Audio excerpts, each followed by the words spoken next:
มีหลายบ่น้อยสารธรรมยามแรงจาริล่ำถ้อยขอเจิญฟังก่อยก่อนเตอะโบราณสังขยาอ่านนับมันจักสุดซอยเสี่ยงหายไปอาตมาเก้ากระผมม่อนน้อยได้สรงคงขวายสาระบรรยายมาฝากท่านเจ้าเจิญฟังกันเตอะเจ้า ขอกราบนอบน้อมยังกุลพระติทารายรัตนาผ่านแพ้วพระเกี้ยวเจ้าตั้งสามประการหมายมีพระพุทธพระธรรมพระสงฆ์อันเป็นสารณะที่จังที่เปิ่งของหมู่เฮาตั้งหลายขอกราบไหว้สาบุญญาปารมีธรรมท่านอาจารย์ท่านพระครูอภิวัฒนวิกรมรองเจ้าคณะอำเภอดอยหล่อผู้อำนวยการสถานีวิทยุมวลชนคลื่นสีขาวเพื่อชาวประชาเจ้าอาวาสวัดปากตางเจริญผู้ดำเนินรายการเสียงธรรมแสงอรุณและรายการอู้จ่าภาษาธรรมพร้อมไปด้วยท่านครูบาอาจารย์พระมหาเถระพระเถรานุเถระพระสังฆพระสงฆ์องค์เนนทุกรูปทุกองค์ด้วยความเคารพอย่างสูงสุดยิ่งครับผมขอกราบไหว้สาหลวงลุงชัยวัฒน์อันเป็นพ่อครูเก่าพ่อครูเงาแห่งเก่ากับผมแล้วก็ท่านมหาสมชาติด้วยนะครับสวัสดีเจเจแล้วก็ขอแสดงความนับถือลุงแหนน ป้อน้อยหนุ่มผาจ้อตัวพร้อมกันนี้อาตมาภาพก็ขอความผาสุกความเจริญในธรรมจงบังเกิดแก่คณะสัตยาผมปะเปิ้นแต่เจ้าเปิ้นต้องใส่หนุ่มผาจ้อโคลุกหล่อไอ้หรอกต้องพึ่งเนนบอกนุ่มผาจ้อโคลุกหล่อไอ้หรอกอันขอความผาสุกความเจริญในธรรมจงบังเกิดแก่คณะสัตยาญาติโยมศรัทธาสาธุชนคนดีทั้งหลายวันนี้รายการสารธรรมยามบ่ายยามแรงช่วงธรรมะเพื่อชุมชนก็ปิกมาปะกันเหมือนเช่นเคยทางสถานีวิทยุมวลชนคลื่นสีขาวเพื่อชาวประชาแล้วก็เครือข่ายของสถานีวิทยุมวลชนคลื่นสีขาวทุกคลื่นก็ได้มาปะศรัทธาญาติโยมวันนี้มาตรงวันเปิ้นแต่ว่าสัปดาห์หน้าก็คือจะสลับวันกันแถมละ สัปดาห์หน้านี้อาตมาภาพจะมาวันจันทร์หลวงลุงจะมาวันการแล้วก็วันที่17แถมครั้งหนึ่งวันที่17ก็อาตมาจะมาวันที่16หลวงลุงจะมา17และจากนั้นก็เข้าสภาวะปกติจากนั้นก็เข้าสภาวะปกติก็จะมาปะกันตามวันเวลาของฝ่ายของวัน แต่ช่วงนี้ก็เปิ่งกันไปก่อนขอสลับกันไปซองแฮมซองจานบ่ได้ซองจานซองการเนาะแล้วเรียบร้อยแล้วก็เข้าสู่สภาวะปกติรายการสารธรรมยามบ่ายยามแรงนี้ก็จะมาปะกันตั้งสถานีวิทยุต่างๆบอกว่าจะเป็นสถานีวิทยุคลื่นพระพุทธศาสนาการศึกษาและวัฒนธรรม 104.50 วัดฝ่ายหินตำบลสุเทพอำเภอเมืองจังหวัดเชียงใหม่โดยเมตตาธรรมของท่านอาจารย์ท่านพระครูสมุวิสุวัฒน์วรกิจโยสถานีวิทยุวัดพระบาทอุดมน้ำบ่อสาวาเม็ดอันตมาบดีสักอันใดก็หูปูดหมดบ่ทบซอยเหรอบ่เป็นหยังแต่หูมันปูดมันใช่หยังหูมันปูดไปหมดสถาญาติโยมเอ๋ยหูนี่กะอันนี้มี แล้วก็สถานีวิทยุวัดพระบาทอุดมน้ำบ่อสาวาตั้งอยู่วัด น้ำบ่อซาวาตำบลเวียง พุทธเส้นหมดแล้ว อำเภอฝางจังหวัดเชียงใหม่ 100.25 เมกะเฮิรตซ์ อันนี้พุทธ โดยเมตตาธรรมของ อันนี้ก็พุทธ พระเดชพระคุณหลวงพ่อมีละ เอามา2 อันได้มีปูดหมดพระเดชพระคุณหลวงพ่อสุจิตานุรักษ์ด็อกเตอร์แล้วก็ตุปี้สุเทพ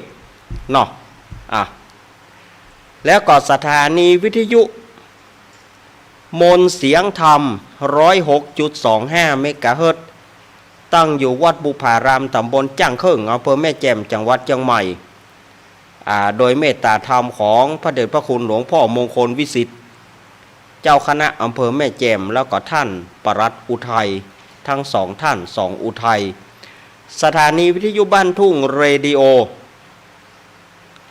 89.50 เมกะเฮิรตซ์โดยการถวายเวลาของป้ออุดมแม่เทียมวันพุทธวงศ์สถานีวิทยุวัดศรีปันเงินเรดิโออำเภอสันปะตองสถานีวิทยุแม่วางเรดิโออำเภอแม่วางจังหวัดเชียงใหม่สถานีวิทยุบ้านแป้นเรดิโอบ้านแป้นอำเภอเมืองจังหวัดลำพูนและสถานีวิทยุวัดบุญยวาสวิหารจังหวัดลำปางนี่ก็คือสถานีวิทยุต่างๆที่เปิดรับสัญญาณในช่วงของบ่าย 3 โมงถึง 5 โมงแรงในวันนี้ขออนุโมทนาขอบคุณทุกสถานีที่เปิดเอื้อเฟื้อเวลาให้กับรายการด้วยดีเสมอมาสำหรับโซนใต้ก็ยังบ่ได้ฟังกันเตื้อภาคกลางวันเนาะโซนใต้เฮาสันปะตองจอมตองดอยหล่อเวียงหนองลองบ้านโฮงป่าซางบางส่วนก็ถามกันมานักถามกันมานะท่านอาจารย์เนี่ยอย่างสถานีวิทยุบ่เปิดอาตมาก็บ่ฮู้ อันนี้บอกตามซื่อเลยว่าอาตมาบ่ฮู้แล้วอาตมาไม่ได้เป็นหัวหน้าอาตมาไม่ได้เป็นผู้อำนวยการ อาตมาเป็นคนจัดทำมาดอแดเนาะอาตมาก็คือเปิ้นเฮือมาจัดอาตมาก็มานั่งจัดเถียอาตมาก็มานั่งแอบคุมยังบ่จ้างนะสถาญาติโยมคุมเครื่องยังบ่จ้างก็อาศัยเจได้กะอย่างเดียว ได้กะอย่างเดียวนอกนั้นก็บ่จ้างอันใดสักอย่างเนาะมาปะก่อนวันนี้เป็นวันอังคารที่3 กันยายนพุทธศักราช 2567 เดือน 12 เหนือเดือน 10 ใต้ออกมานี่1 ค่ำพร่ำว่าเป็นวันอังคารวันนี้เป็นวันใจฤกษ์เปิ้นบอกว่าจ้างเกี้ยวขึ้นสู่หงธรรมหรือว่าจ้างเกี้ยวขึ้นสู่หงคำวันนี้นะจ้างเกี้ยวขึ้นสู่หงธรรมหรือว่าจ้างเกี้ยวขึ้นสู่หงคำวันนี้เหมาะวันพุธเป็นวันผีหัวหลวงฟังธรรมกลางป่าจ้าแล้วเป็นวันเสียประจำเดือน 12 สุกปุตจะไปได้ดีกับ3 ค่ำปุ้นวันพัดเนาะสถาญาติโยมอันนี้ก็กับสถาญาติโยมว่าวันไหนมันดีมันเสียก็เอามาเมื่อไงวันนี้อาตมาภาพก็ได้รับสายจากแม่อุ้ยบัวไหลนินวาดเนาะแม่อุ้ยบัวไหลนินวาดนี่ก็เปิ้นอยู่สันทรายพุ่นนะเล่าว่าแม่นนะกะ แต่ก่อนนี้แฟนเปิ้นเป็นนักจัดรายการเนาะแฟนเปิ้นเป็นนักจัดรายการสถานีวิทยุมก.เชียงใหม่ป้ออุ้ยนิวัฒน์นินวาดรายการยูบีพาเพลินในสมัย โอ้50 ปีถ้าจะได้ก็หาอาตมายังจำได้อยู่ว่า รายการยูบีพาเพลินสมัยก่อนเพื่อขายครีมยูบีหรอครีมจื่อว่าครีมยูบีปะวินิวัฒน์นินวัฒน์เนี่ยอาตมาก็ยังได้ฟังเปิ้นอยู่เป็นละอ่อนเนาะตอนนี้ก็แม่บัวไหลว่าละเดือน12เป็งก็ค้างแหมขี้วันที่17เนอะอุ้ยเนอะวันที่17เป็นวันเดือน12เป็งเนอะอุ้ยบัวไหลอุ้ยก็ติดเตียงนะแกะออกเหรอไปให้มันติดอย่างแกะออก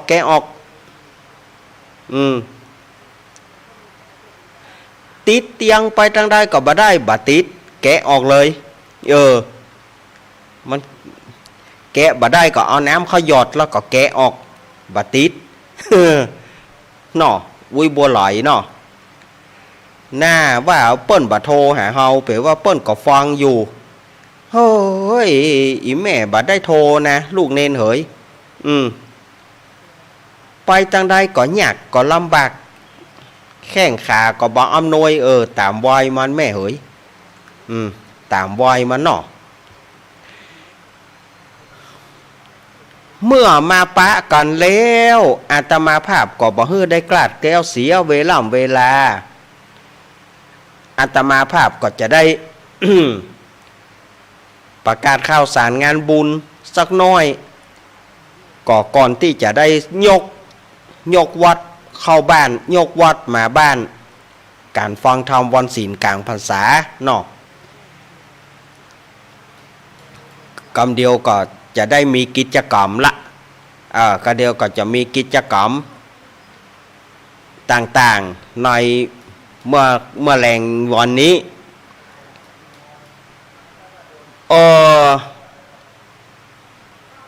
วันที่7 กันยายนก็คือวันเสาร์แน่นี้ก็ที่ม่อนพระศรีสองเมืองดอยนางเกี้ยวเนาะเปิ้นก็จะมีตานกล้วยสลากหรือว่ากินกล้วยสลากฉะนั้นก็เจิญน้อมเจิญเจริญปอนศรัทธาญาติโยมได้ไปร่วมทำบุญกันเนาะที่ม่อนพระศรีสองเมืองแล้วก็วันที่9ก็วัดหลวงปู่วัดม่อนจอมพอเปิ้นก็จะมีสลากกระพัดหรือว่ากินกล้วยสลากศรัทธาญาติโยมสะดวกวันไหนก็น้อมเจิญเจริญปอนอันนี้ประชาสัมพันธ์งานต่างๆอย่างก่อนเนาะวันที่18 ตุลาคมก็เป็นงานตักบาตรเทโวโรหณะแล้ววัดต่างๆวัดพระธาตุดอยน้อยเฮาตัวแล้วก็วัดต่างๆก็จะได้มีการตักบาตรเทโวโรหณะขึ้นในวันศุกร์ที่18 ตุลาคมซึ่งเป็นวันออกพรรษาวันแหม1 ค่ำแล้วก็วันที่27ก็วัดดอนจันทร์บ้านป่าจันทร์วัดบ้านเกิดของท่านบิ๊กบอสของเฮาเปิ้นก็จะมีประเพณีส่งน้ำธาตุแล้วก็มีกฐินตัวถวายตาลต้นเงินตัวนี่ก็ท่านพระครูปรัตน์ณัฐพงศ์ที่ตาวุฒศิริเปิ้นฝากข่าวมาวัดอาตมาภาพก็วันที่10วันที่10 พฤศจิกายนนี้ก็จะมีการทอดกฐินสามัคคีทอดกฐินสามัคคีขึ้นในวันอาทิตย์ที่10พฤศจิกายนก่อนเดือนหยี่เปง5 วันเนาะก่อนเดือนหยี่เปง5 วันนี่ก็ประกาศถึงกับศรัทธาญาติโยมถ้าใครอยากจะร่วมบุญใครอยากจะทำบุญร่วมกฐินกับอาตมาตั้งเป้ากล่องละ20 บาทถ้าใครจะทำบุญกับอาตมาก็แจ้งมาได้อาตมาตั้งกล่องละ20 บาทก็แจ้งที่0892140135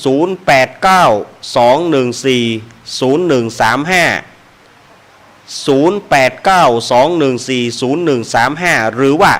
อั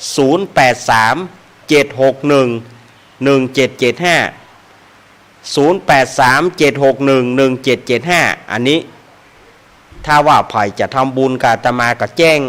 หลังไมค์เอาเนอะอาตมาบ่ฮับแจ้งหน้าไมค์นะเพราะหน้าไมค์มันจะเสียเวลาเนาะถ้าไผ่จะทำบุญกับอาตมาก็แจ้งความประสงค์จำนงหมายว่าจะฮับกฐินกี่กองอาตมาตั้งเป้าว่ากองละ20 บาทกฐินยังนักเกาะกฐินนี่มันอานิสงส์มันแหงเนาะเฮาก็ตั้งเป้าว่ากองละ20 บาทถ้าสถาญาติโยมจะเอานะถ้าสถาญาติโยมอยากจะเป็นเจ้าภาพตัวก่อนนะก็น้อมเจริญปอนอาตมาตั้งเป้าว่ากองไว้กองละ20 บาทสำหรับงานที่วันที่24งานที่ว่าจะฮับกะตั้งท่านเจ้าวาดก็ตั้งเบื้องบนเนาะตั้งเบื้องบนเปิ้นขอเลื่อนไปก่อนเนอะก็ทีว่าจะมีงานวันที่24งานจะลองกะตั้งงานฮับกะตั้งอันอย่างเบื้องบนครับแต่ว่าทางท่านเจ้าคณะจังหวัดละปูนแล้วก็คณะสงฆ์ต่างๆเปิ้นว่าขอเลื่อนไปก่อนเนอะเลื่อนไปยังไม่มีกำหนดเตื้อสำหรับฮับกะตั้งของท่านเจ้าวาดวัดอาตมาก็ทีว่า24นี่ละสถาเพื่อก็กะเกียมกันแต่ว่าก็ต้องเลื่อนไปก่อนทางเจ้าคณะจังหวัดเพื่อก็บอกว่าขอเลื่อนไปก่อนเนอะเพราะว่ามีเหตุจำเป็นบางอย่างความบ่พร้อมบ่เพียงบางอย่างเพื่อก็ขอเลื่อนไปก่อนตุหลวงเพื่อก็เลยบอกว่าคืนไปก่อนเนอะตุหลวงว่าอาตมาว่าคืนไปก่อนเนอะยังวันใดบอกหูเตื้อท่านแน่ๆแล้วจะก้อยแจ้งให้เปิ่นแห่งกรรมอันนี้ก็วันที่24ก็ไปว่าโมฆะไปอาตมาก็ได้มาจัดรายการตามปกติก็ทีว่าวันที่23อาตมาจะมาจัดแล้วก็วันที่24จะขอฝากหลวงลุงตอนนี้ก็เข้าสู่สภาวะปกติก็คือวันที่24อาตมาก็ได้มาเหมือนเดิมเนาะตุลุงบอกคือตุลุงล่ะอันนี้เดี๋ยวจะแจ้งเปิ้นเมื่อรุนเนาะเพราะว่าเปิ้นตึงมันมีปัญหาแล้วเดี๋ยวจะแจ้งเปิ้นอยู่นี่ก็สถาญาติโยมการงานต่างๆก็เริ่มมีนะศาลากาอย่างกานี่ก็สถาญาติโยมก็หลายวัดหลายวาเนาะแล้วก็งานธรรมะคลายเครียดเนอะวันที่12 มกราคม 2568 เปิ้นจะมีเรียกว่าผ้าป่าสามัคคีเพื่อสมทบทุนซื้อพัดลมไอน้ำไว้กับวัดฝ่ายหินตำบลสุเทพอำเภอเมืองจังหวัดเชียงใหม่อันนี้ก็ศรัทธาญาติโยมสาธุชนต่างหลายนี่อาตมาก็แจ้งกับศรัทธาญาติโยมแต่ละการแต่ละงานเนาะเอาไปว่างานวัดอาตมาก็วันที่24นี่ก็เลื่อนไปยังไม่มีกำหนดเนาะถ้าหูแน่นอนแล้วบอกก็ก้อยมาแจ้งกับศรัทธาญาติโยมแห่งกรรมแล้วก็มีละกะ แล้วก็มีละกะแล้วท่านยังแล้วเอาละบอศรัทธาญาติโยมต่อไปเฮาก็มาเข้ากิจกรรมเฮาบอผมขอสักกรรมนะครับเอาว่าไปถ้าถอยหูจับประเสริฐยุบแก้วลูกเปิ้นเสียชีวิตลงแล้วนะครับพี่อ้อยนะครับเปิ้นได้เสียศพเปิ้นวันเสาร์ครับประเสริฐยุบแก้วบ้านสลิเมืองกระจานนะครับซอยบ้านป้าเก่นนะครับถ้าถอยหูจับประเสริฐยุบแก้วลูกเปิ้นเสียชีวิตนะครับเปิ้นได้เสียศพวันจันทร์แต่วันเสาร์ขอโทษตัวนะครับโวยไปหน่อยขอสุมานหน่อยนะครับถ้าถอยจะหูจักประเสริฐแม่นวลยุบแก้วก็ดีครับเปิ้นได้เสียศพเปิ้นวันเสาร์เนาะลูกเปิ้นวันเสาร์ลูกสาวเปิ้นวันเสาร์เนาะครับคืนวันศุกร์นี่จะเป็นคืนสุดท้ายนะครับถ้าขายคนเฒ่าคนแก่จะไปด่าครัวบอกวันศุกร์ก็ได้นะครับวันศุกร์มะเจ้านะครับ ประเสริฐยุบแก้วลูกสาวเพิ่นเสียชีวิตลงเพิ่นเสียศพวันเสาร์เนาะเพิ่นแฟนธรรมะได้หูจากที่ประเสริฐปล่อยโดยพระครูบรรยงเมื่อก่อนก็ดีพอโดยธรรมะเมื่อก่อนก็ดีนะครับเพิ่นเสียลูกเพิ่นเสียชีวิตลงมักตะวาแล้วครับเพิ่นเสียลูกเพิ่นเสียศพวันเสาร์เนาะเพิ่นดังวยาวัฒกรวัสลิเพิ่นสักปืดนี่เพิ่นขอผมไปกรุงเครื่องคือเปิ้น ครับครับขอบคุณครับในรักครับ เอาละต่อไปนี้ก็มาเข้าถึงกิจกรรมยกวัดมาบ้านศรัทธาญาติโยมที่จะฟังธรรมะฟังธรรมบ่มีโอกาสที่จะได้ไปวัดไปวาก็จะได้เข้าถึงยกเอาวัดมาที่บ้านเนาะ เนี่ยได้ครับยกวัดมาบ้านครับ เหมือนกับเราอยู่ในวัดในวาเหมือนกับเราทำกิจกรรมในวัดในวาเหมือนที่ตุลุงเปิ้นทำแต่ตุลุงเปิ้นทำเมื่อเจ้าอาตมาภาพจะทำเมื่อแรงเฉพาะช่วงพรรษาท่านถ้าออกพรรษาแล้วก็คือรายการก็คือเป็นปกติก็บ่ได้ยกวัดมาบ้านเมื่อแรงละนะศรัทธาญาติโยมเนาะเอาละเมื่อถึงเวลาเอาขันแก้วตังสามเข้ามาเอาขันแก้วตังสามเข้ามายกเข้ามายกเข้ามาปอล่ามลอดปอล่ามลีนเขายกเข้ามายกเข้ามายกขันแก้วตังสามแล้วก็จัดการเต้ที่เรียบร้อยเนอะการเต้การทำยกมาเลยแล้วก็จัดแจงยอดแล้วไปวิดยอดตัวนั้นตัวนี้เห็นหรอ ปล่ามบุญตัวนะครับแล้วไปวิดตัวใดตัวหนึ่งนะใส่ให้มันเต่ากันปล่ามบุญยกมาแล้วก็โกยนะครับน้อยก็ตามน้อยวันนี้ปัจจัยเปิ้นบอกว่าพอดีอยู่เปิ้นหอมกันขาลอกขาแลกปลึงปล่ามบุญเด้อปล่ามบุญถ้าไผจะห่วมไผอยากจะเป็นเจ้าภาพการทำอะไรโพดเนอวันจันทร์ที่16อาตมาจะมาเทศเนาะถ้าศรัทธาญาติโยมอยากจะปูจากันเทศก็แจ้งกับอาตมาได้เนอไผจะเป็นเจ้าภาพการมาลายโพดวันนั้นเป็นวันรองเดือน12เปงอาตมาภาพก็จะได้เอาทำมาลายโพดมาเทศโพดเพศโพดผีเพื่อให้ศรัทธาญาติโยมได้สบายอกสบายใจได้ตานหาญาติพี่น้องเนาะไผจะปูจากันเทศก็น้อมเจริญปอนแจ้งกับอาตมาได้เนอโพดผีบ่ฮื้อนะจะไปฮื้อนะแม่อย่างโหแม่อย่างโหเอายกมาจัดให้เรียบร้อยแล้วก็นั่งตี้แม่อุ้ยนะอย่าไปไหนแต่เจ้าก็บอกไปแล้วก็เป็นกะง่างกะเงงอุ้ยแต่บอกว่าเข้าห้องน้ำตะกี้ยังบอกเข้าไปไปตะกี้ยังบอกเข้าเปิ้นจะถึงเวลาเปิ้นจะเตะทำแล้วหล่นเข้าไปโวยเมื่อนั้นบอกว่าเจ็บท้องไปเอาเข้ามานั่งตี้เสียงกองดังอุยละได้เวลาแล้วค่ำแล้วมืดแล้ววันนี้อุ้ยแนนทาทำหน้าที่ป้อจานอุ้ยแนนทาเนาะวันนี้นะอุ้ยแนนทาเป็นทำหน้าที่มัคคณายกกำแล้วอย่าได้แล้วเอาป้อหมอฮับก่อนนะมั้งฮะอุ้ยแนนนั่งเล่นอวยนี่ตัวไปปูจานแต่เฮ้ยเปิ่นเอาก่อนไปหัวแถนี่อุ้ยแนนได้เอาศรัทธาญาติโยมที่นั่งแตบบ่ได้เอาเก้าอี้โคตรแม่เดี๋ย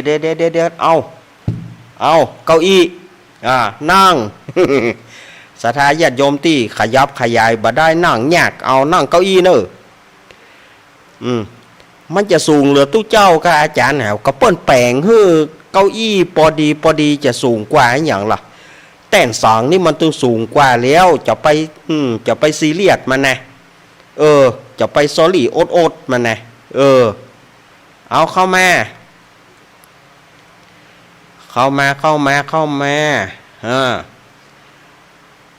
เรียบร้อยบ่เรียบร้อยโรงเรียนไทยเรียบร้อยกู้ยางบอกก็ได้จะเข้าสู่แล้วนะค่ำแล้วนะอุ้ยตะกี้มาล่ะมาแล้วเนาะตอนที่ยังบ่ได้อย่างเตื้อก็ขัดใจไปกับอุ้ยอันเปิ้นจะฟังธรรมแล้วฟังไปมันเอาเปิ้นท่าอย่างนี้แล้วก็เตียนที่จะจิส่องธรรมเตียนจะจิส่องธรรมเตียนที่จะจิส่องธรรมนะก็กระเดียวก็เอาไปตามนอกปุ่นเนอเอาไปตามนอกศาลาปุ่นเนอนอกวิหารปุ่นเนอเดี๋ยวควรจะโฮมตู้เจ้าเขานะควรจะโฮมฟังเตื้อฟังจิเตื้อฟังจิเตื้อฟังจิเตื้อต่อไปปอแหลมบ้านเฮาจุดเตียนธูปปูชาพระรัตนตรัยพร้อมแล้วบ่จิเตียนจิธูปปูชาพระรัตนตรัยแล้วศรัทธาญาติโยมจะไปอู้กันนะจะไปอู้กันนะก็ได้เจ๊เดินไม้คนใดเป็นต้นอู้เปิดให้มันดังในปุ่นให้มันไปในบ้านปุ่นโล่งปุ่นคนใดอู้นะเนาะ จะไปอู้กันเตอเนอร์ละงับหับปากก่อนเนอพนมมือแล้วก็ยกมือไหว้โตยพนมมือยกมือไหว้โตยปอล่ามลวดเกณฑ์ขันศีลเนอลวดเกณฑ์ขันศีล ลวดเกณฑ์ขันศีลเนอเรียบร้อยแล้วบอนั่งไปที่เรียบร้อยกราบพระทำหน้าที่ต่อไปก็เป็นหน้าที่ของปุจจานเนอปอจานทำหน้าที่ได้เลยเข้านั่งอย่าไม่วิทย์กะอันนี้กะบะเติงกะเดี๋ยวเลื่อนเถอะมาแล้วเนาะปอหนานได้ก่อวิหนานได้ก่อได้แล้วเนาะเกิดมาคอสั้นเนี่ยวิหนานวิหนานถาเกิดมาคอสั้นนี่ขี้หมอคอยาวอย่างห่านน้ำใหญ่ไอ้ก็ใครแก่ไปกะหาวินานถาเนี่ยครับวินานถาใจดีวินานจะไปฟังมันขาใจวินานถาโวป่ะจะไปแย่งง่ายแย่งจ่าคนเฒ่าคนแก่ไปเถียงมันขาใจกราบพระเนอกราบเนือง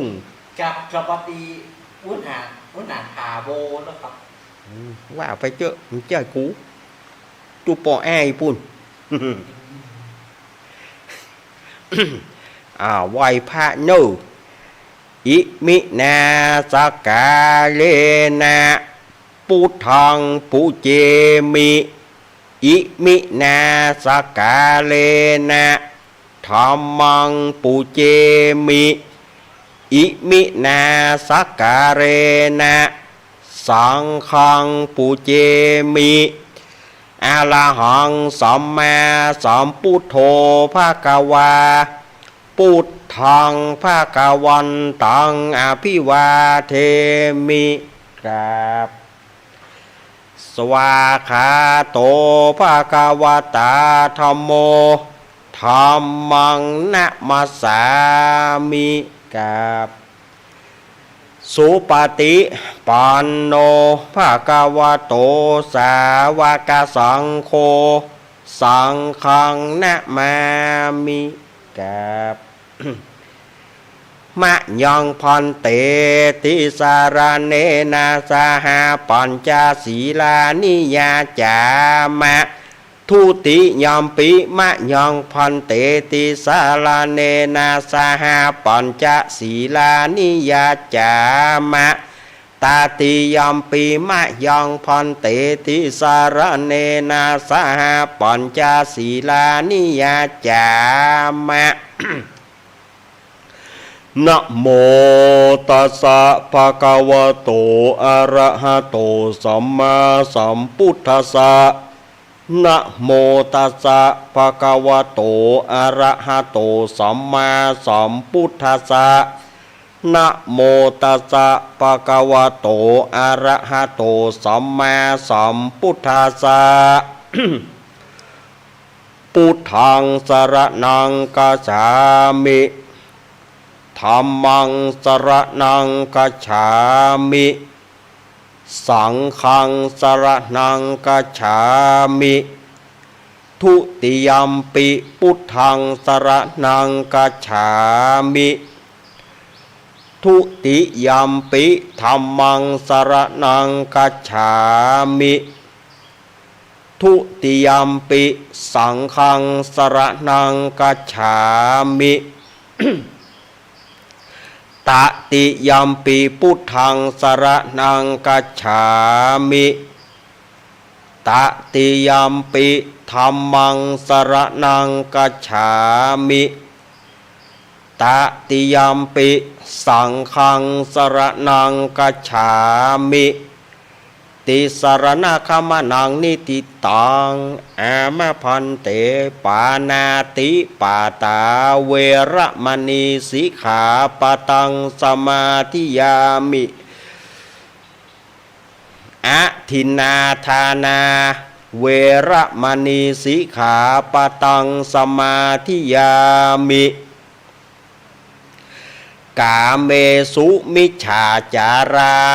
เวระมณีสิกขาปะตังสมาธิยามิมุสาวาตาเวระมณีสิกขาปะตังสมาธิยามิ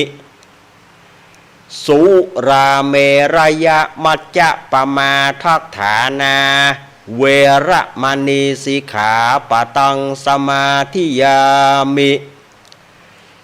อิมานิปัญจสิกขาปทานิสีเลนะสุขติงยันติ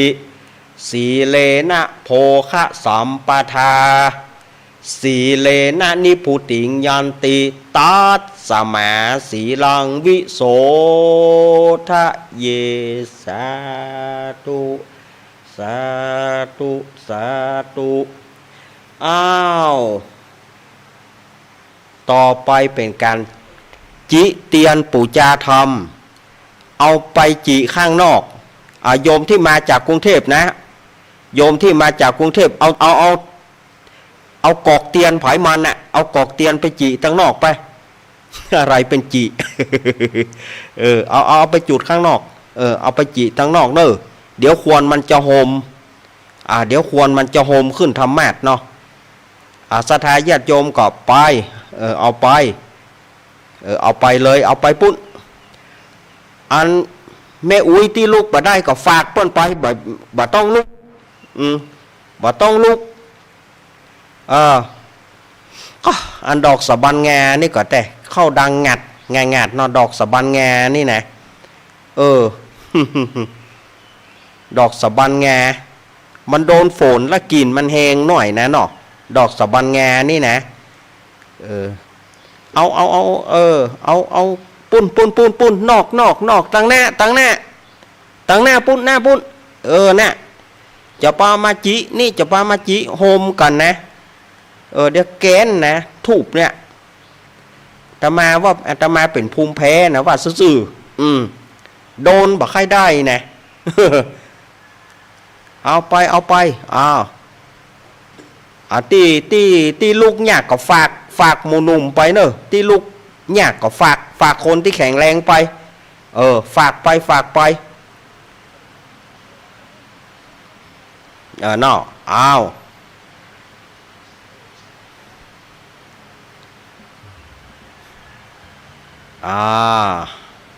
จีเตียนไผ่จีเตียนมันแล้วก็พอตัวเนอะแล้วก็พอหางเพิ่งตัวเนอะตาก็แงนพอตัวแล้วระวังหางเพิ่งมีตำนานนะแล้วมันตื่นมาก็เอาก็ตัวพลอยตัวมันเนอะตึงตุ้เจ้าตึงสถาเนอะยุ่มได้สักคนนะเนอะเขาก็โล่นเหมือนกันนะ ระวังเพิ่งเนอะมันว่งสหตีกะ เอาเข้ามาหาตีนั่งให้เรียบร้อย แล้วก็ไปนั่งเก่าหน้าแข้งเปิ่นขาดหลอกหาว่าหน้าแข้งตัวเก่าตีนเป็นเน็ต ตีนเป็นเน็ตเก่าหน้าแข้งคนอื่นขาด เอาหาตีนั่งไผ่ตีนั่งมันจำตีนั่งไผ่ตีนั่งมันนั่งแล้วบอเรียบร้อยเนาะ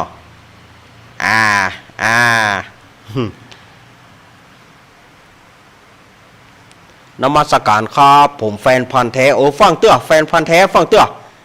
ฟังมาเตื้อนมัสการครับบาเตื้อบาฮือเตื้อบาเปิดเตื้อเจถ้าแฟนพันธ์แท้มาปิดไมค์ก่อนถ้าแฟนพันธ์แท้มาปิดไมค์ก่อนบาถึงเวลาเตื้อบานมัสกงสการอย่างเตื้อ แฟนพันธ์แท้ฟังยุ่งเตื้อ อ้าวนั่งตี้เฮือเรียบร้อยบอพ่ออาจารย์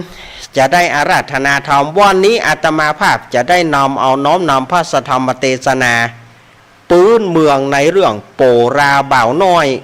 มาเทศมาเล่าให้กับสถาญาติโยมเนอทำในเรื่องโปราบ่าวน้อยเนาะวันนี้จะได้นำเอามา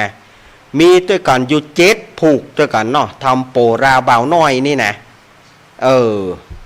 เรื่องราวจะเป็นอย่างไรนั้นก็ถ้าฟังกันเนาะวินานเอาเฮ้ป้อหมอกะเอาเฮ้ป้อหมอรัตนาแหละเอาป้อหมอเสียงล่อไหมป้อหมอเสียงล่อมาเนอะมา ผมแม่เลยโตนอกเอ็นโตนภาพต้องเต้นกระดานทองทำมันใดที่ทัดทองเป็นกองแห่งนักปราชญ์ผู้ข้าขออาราธนาธรรมธรรมังธรรมานุกรรมปิมังปัจฉังอาราธนังกะโลมแม่ป้อหมอเสียงรอจะไปนั่งตังปุนเนอเห็นล่ะ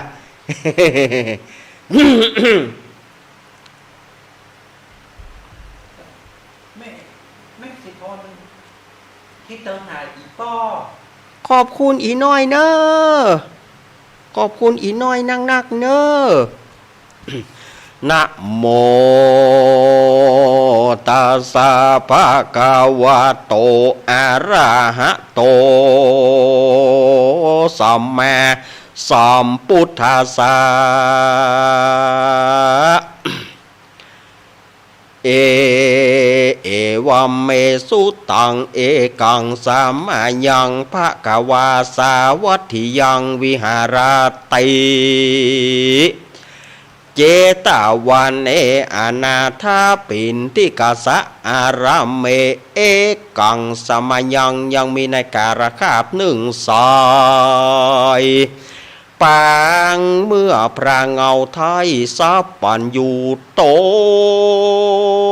นเป็นคู่แก่โลกทั้ง3รักขณะงามเป่งปล่อยพระย่อซอยเทศนาพระย่อซอยทรมานยังอยู่ในห้องแก้วกูเจตวนอารามอันมหาเศรษฐีเจตนาดีแต่งสร้างน้ำกล่าวอ้างว่าอนาถปินที่กษัตริย์มหาเศรษฐี วัดนี้นาบายมีมุนราสันธาตั้งหลายจุผู้จุคนจุใหญ่น้อยหนอใจยิงก็ได้ปากันสะโรงโคงควายตกแต่งพร้อมนำมายังจตุปัจจัยไตยตานมวลฝูงนี้ เพื่อจักมาฟังธรรมเทศนานิมนต์ตนตัวอาตมาภาพมาเป็นองค์เทศนาธรรมจักเป็นสันใดจะขอศรัทธามวลหมู่จงก้อยดักอยู่ฟังธรรมไปนาแดดโต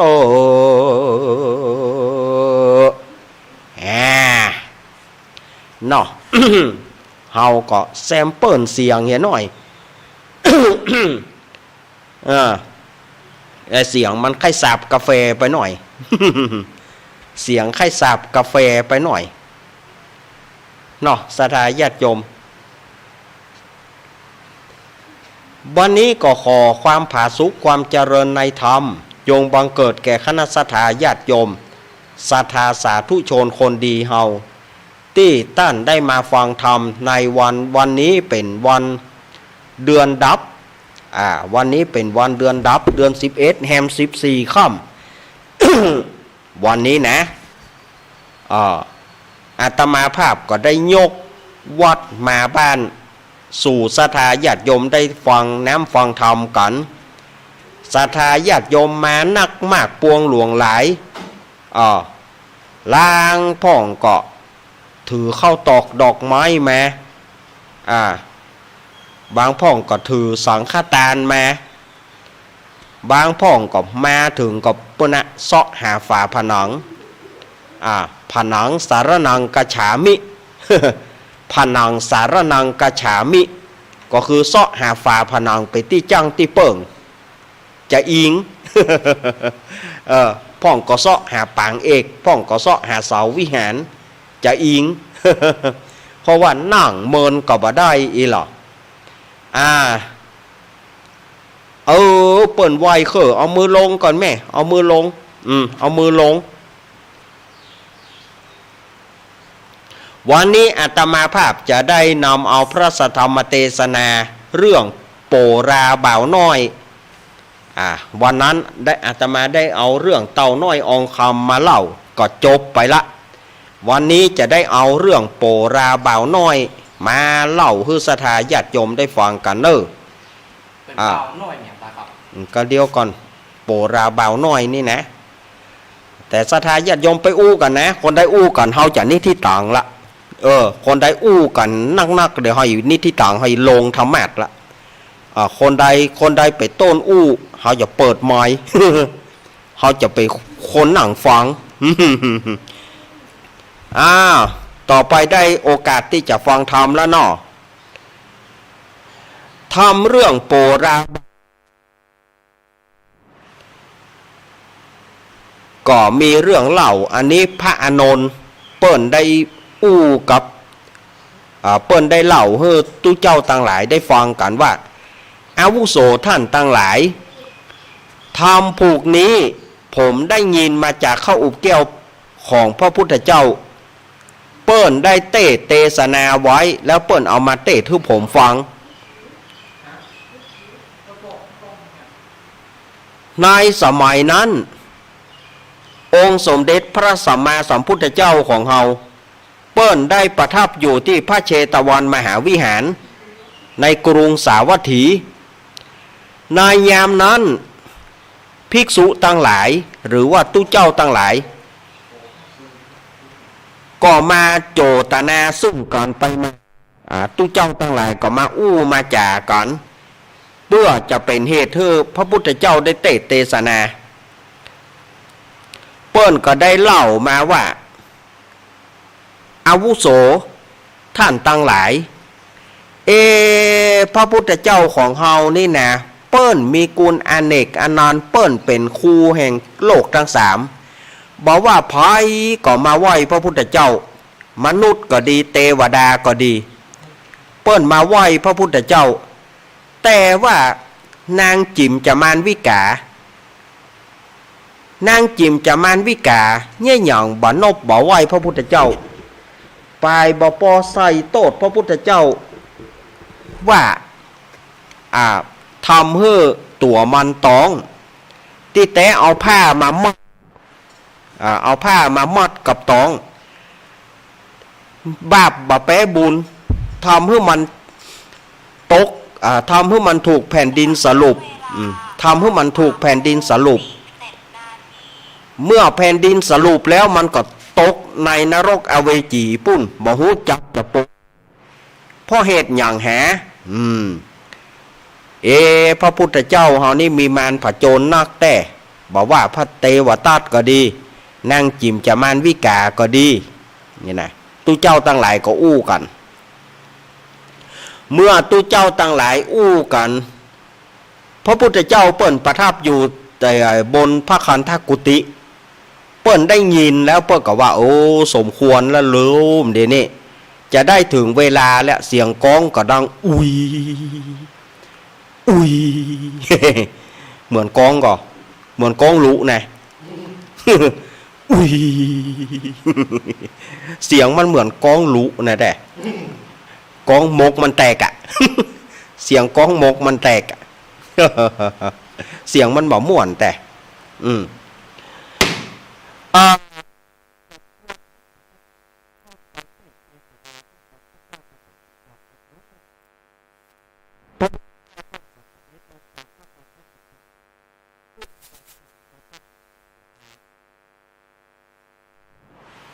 พอไปถึงต้นตุ๊กเหียเงียบไม่มีเสียงอะไรสักอย่างพระพุทธเจ้าท่านเขาอู้กันเรื่องหยังหันเฮามาแล้วยังบ่อู้แฮ่ไผเริ่มก่อนตะกี้หลวงพ่อแม่นก่อไม่ใช่นี่แหละหลวงพ่อเขี้ยวว่าวไอ้หรอไม่ใช่เขี้ยวหลวงพ่อว่าวไม่ใช่ฉันนี่หรอเขี้ยวเสียงออกเหงือกว่ะตุลุงกะบ่ใช่ตุลุงเนาะหลวงพ่อกะจิตุลุงกะจิตุปี่กะจิตุน้องไผเริ่มก่อนยามนั้นก็มีตุเจ้ารูปหนึ่งโยพังเตพระกาวพระพุทธเจ้าก้าวกระผมวิกาปองจะฆ่าพระพุทธองค์ใส่โตดใส่ตาพุทธองค์ทั้งที่รู้นี้ก็ผมเขาอู้เรื่องนี้พระพุทธเจ้าฆ่าพระพุทธเจ้าเปิ้นก็เลยเทศนาว่าตู้เจ้าตั้งหลายเฮ้ยอ่านว่านางจิมจามานวิกาใส่โตดเฮาปองจะฆ่าเฮาหมายจะฆ่าเฮาบาใจในจัดนี้จัดเดียวปางเมื่อเฮาเป็นเจ้าโปรานางผู้นี้เคยเป็นแม่น้าของเฮาไปสนสอป่อเฮาเอาเฮาไปปล่อยกับน้องผลสุดท้ายมันก็ต้อง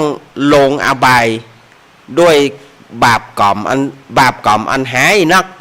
ในที่สุดก็ต้องลงอบายถูกแผ่นดินสรุปเหมือนกันพระพุทธเจ้าเปิดกระเตะอี้นะเปิ้นก็ฮับเข้าอุบเกี้ยวก็คือดักเหียยามนั้นตู้เจ้าตนตะกี้ก็โยกมือพันเตพระกวาข้าแต่องค์สมเด็จพระสัมมาสัมพุทธเจ้านายจัดเก่าปางหลังของพระองค์ก้าวกระผมหม่อมฉันตั้งหลายยังบ่หูเตื้อขอพระองค์เทศนาให้เก้ากระผมตั้งหลายแล้วก็พุทธบริษัทจำกัดมหาชนทั้งหลายได้ฟังกำเตอะพระเจ้าข้าพระพุทธเจ้าเปิ้นก็เลยได้เทศเนาะนะโมตัสสะภะคะวะโตว่าใจกะพระพุทธเจ้าเปิ้นก็เลยเทศนาว่าอาติเตกาเลในกาละอันล่วงโป้นไปแล้วนับสังขยาบ่ได้ยังมีเมืองใหญ่ชื่อพาราณสีนี่สดาญาติโยมมีเมืองใหญ่ชื่อพาราณสีมีพระเจ้าพรหมทัตครองราชอยู่กรุงพาราณสีแต่พระเจ้าพรหมทัตองค์นี้เป็นคนที่ไร้น้ำใจไร้มนุษยธรรมครองราช โดยบะเตี่ยงตรงบะเตี่ยงธรรมมักข่มเหงรังแกประชาชนตั้งหลายเปิ้นก็มี เปิ้นก็มีมเหสีพระองค์หนึ่งแล้วก็มีคนเจ้าใจลาดแถมคนหนึ่งชื่อว่าอันนี้ว่าถึงพระเจ้าพรหมทัตนะแล้วเปิ้นก็ย้อนไปเปิ้นก็ตัดตอนมาว่ายังมีชนบทไปที่ชนบทแห่งหนึ่งก็มีปู่เศรษฐีคนหนึ่งเนี่ยนะปู่เศรษฐีคนนี้มีเข้าของนักสด80 โกฏเป็นหมาย80 โกฏก็คือ800 ล้านนั่นนะที่อาตมาว่ากุเตือนะบ่แปลนักละให้ศรัทธาญาติโยมได้เข้าใจกันตามนี้นะปอดเศรษฐีสมมุติปอดเศรษฐีเกี้ยวไอ้เนาะ ปอดเศรษฐีเกี้ยวพอจีจื่อเปิ้นว่ารัตนเศรษฐีโหทำไมต้อง800 ล้านเนี่ยจะไปมาจี้หัวนะร้านนี่ผ่อยบ่ต้องการร้านเหม็นเขียว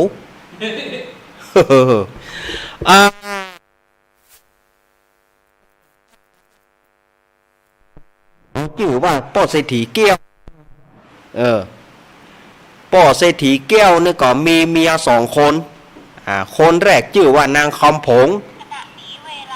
คนแรกชื่อนางคำผงแล้วก็แถมคนหนึ่งชื่อว่านางกาไวนางคำผงได้ลูก2 คนคือเจ้าโปรากับนางจันตายามนั้นนอโพธิสัตว์เจ้าก็ไปเกิดเป็นเจ้าโปราเนาะแล้วก็ได้น้องสาวคนหนึ่งชื่อว่านางจันตาส่วนว่ารูปเป่าปิงงามป้อเศรษฐีก็ฮักถึง2เบื้องเฟื่องฝ่ายฮักกันแต่เมื่อเจ้าโปราอายุได้แค่5 ขวบนางจันตาประมาณได้3 ขวบแม่คำผงก็มาล้มป่วยป้อเศรษฐีก็พาไปหาหมอกินข้าวก็บ่ลำกินน้ำก็บ่ลงพงเฮยกินข้าวบ่พงเฮยกินจีนปิ้งบ่เอาอย่างให้กินก็บ่กินสู่กินค้อนบ่เศรษฐีนี่ก็โหดไปแค่หานางคำผงก็บอกว่าไอ้เกี้ยวเหยบาเดียวนี่ข้าจะตายแล้วนะข้าตึงอยู่กับสู่บ่ได้เนอะข้าขอฝากลูกไว้สู่จะไปละลูกเนอะข้าจะละได้อย่าได้พงเหยลูกเฮาข้าบ่ละสู่บ่ต้องห่วงต้องใยอย่างเอาพุทโธธรรมโมไปที่จ้างที่เปิ่งเนอะพงเนอะวะบ่จ้ายข้ากลัวสู่ไปฮักเมียน้อยแล้วสู่จะลืมลูกลืมเต้าเฮาแน่วะไม่ลืม ข้าบ่ลืมเป็นอย่างไรลูกเฮาก็คือลูกพงเหย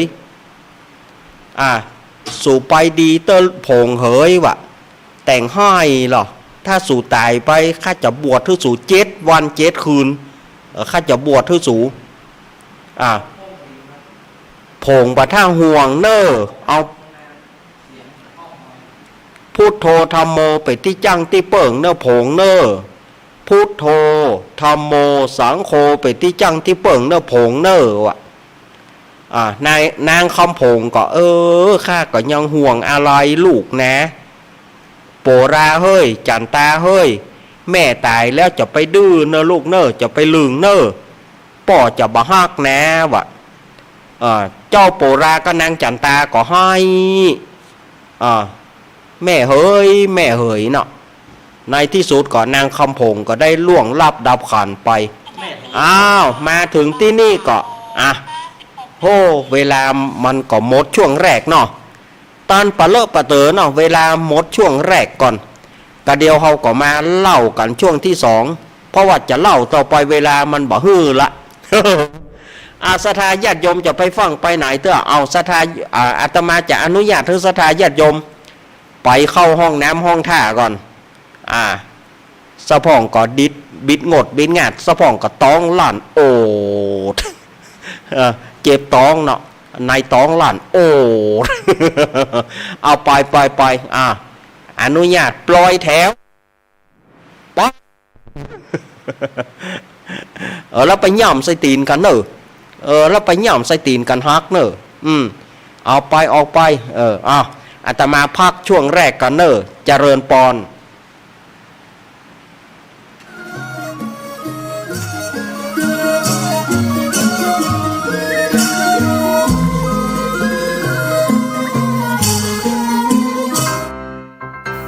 น้องๆหน้าหนาวนี้ไปแอวเหนือเฮาพักที่นี่บ่รีสอร์ทนี้ดีขนาดมีเครื่องทำน้ำอุ่นระบบแก๊สเอาไว้ให้พร้อมแต่ก็ต้องระวังเนอะเครื่องทำน้ำอุ่นระบบแก๊สมีคนตายมาหลายรายแล้วจะอั้นเลยกะอ้ายก็นึกภาพเอากะเปิดเครื่องทำน้ำอุ่นระบบแก๊สในห้องน้ำถ้าบ่มีพัดลมดูดอากาศการหมุนเวียนของออกซิเจนมันจะดีได้จะใดในเมื่อการเผาไหม้บ่สมบูรณ์ก็เกิดการสะสมแก๊สคาร์บอนมอนอกไซด์สูดดมเข้าไปมันจะไปจับกับเม็ดเลือดแดงและทำให้เม็ดเลือดแดงจับกับออกซิเจนได้น้อยลงเมื่อออกซิเจนเข้าไปถึงปอดก็จะยากให้คลื่นไส้เมาหัวหายใจยากจนถึงขั้นเป็นลมแล้วก็ตายได้โดยเฉพาะคนที่มีโรคประจำตัวเช่นโรคหัวใจโรคเลือดจางหอบหืดถุงลมโป่งพองโรคความดันโลหิตสูงซึ่งจะมีโอกาสสูงกว่าคนอื่นน่ากลัวขนาดเนาะมันก็บ่ถึงขนาดนั้นถ้าหาหูวิธีคือถ้าอาบน้ำด้วยเครื่องทำน้ำอุ่นระบบแก๊สบดีอาบเกิน10 นาทีจะต้องเปิดพัดลมระบายอากาศหรือให้อากาศถ่ายเทได้ดีอันนี้ก็จะช่วยได้นักถ้าหมู่เฮาแค่หูข้อมูลเพิ่มเติมโทรสอบถามได้ที่กลุ่มสื่อสารความเสี่ยงและพัฒนาพฤติกรรมสุขภาพสำนักงานป้องกันควบคุมโรคที่1เชียงใหม่053-140-774-6หรือสายด่วน1422จนเครียดกินเหล้าจนเครียดกินเหล้าจนเครียดกินเหล้าจนเครียดกินเหล้าจนเครียดกินเหล้าจนเครียดกินเหล้าก็เลยยิ่งก็เลิกสิเหล้าจนเลิกเหล้าเลิกจนเริ่มต้นเข้าพรรษานี้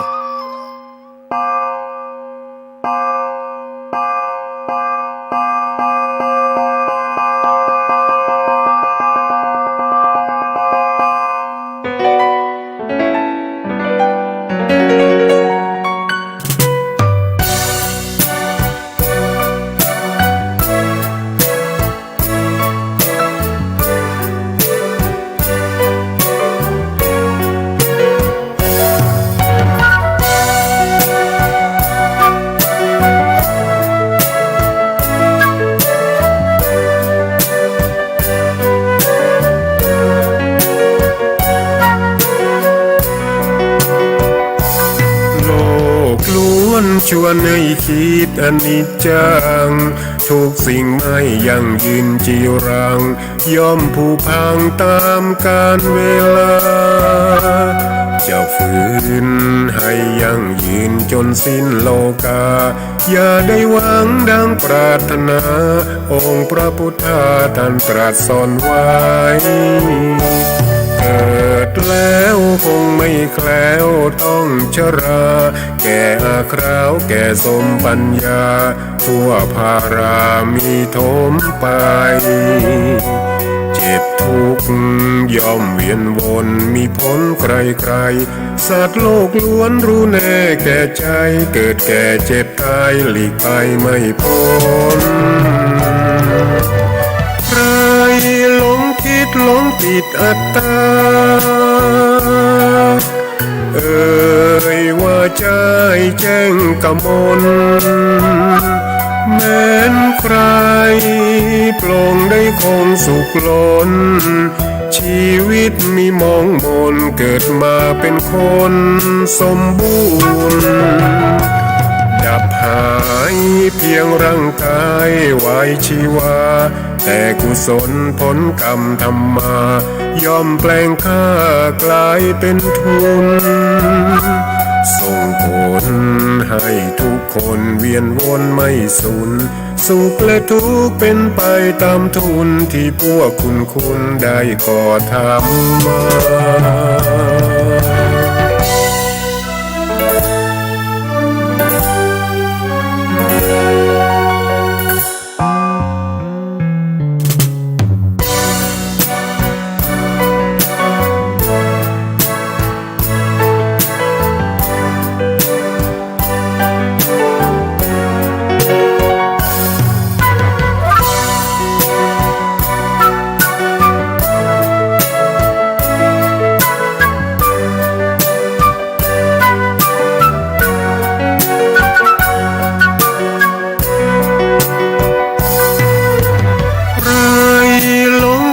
หลงติดอัตตาว่าใจแจ้งกมลแม้นใครปลงได้คงสุขล้นชีวิตมีมองมนเกิดมาเป็นคนสมบูรณ์ดับหายเพียงร่างกายไว้ชีวาแต่กุศลผลกรรมธรรมาย่อมแปลงค่ากลายเป็นทุนส่งผลให้ทุกคนเวียนวนไม่สูญสุขและทุกข์เป็นไปตามทุนที่พวกคุณได้ก่อทำมา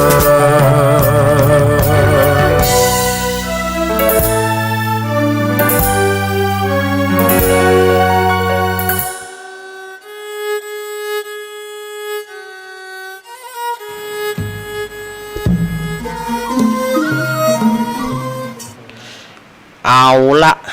ศรัทธาญาติโยมสาธุชนต่างหลายก็อาตมาภาพก็ได้พักช่วงแรกไปขณะนี้ศรัทธาญาติโยมก็กำลังเข้าฟังรายการสารธรรมยามบ่ายยามแรงช่วงธรรมะเพื่อชุมชนโดยมีอาตมาภาพสามเณรรักปัญโยนันท์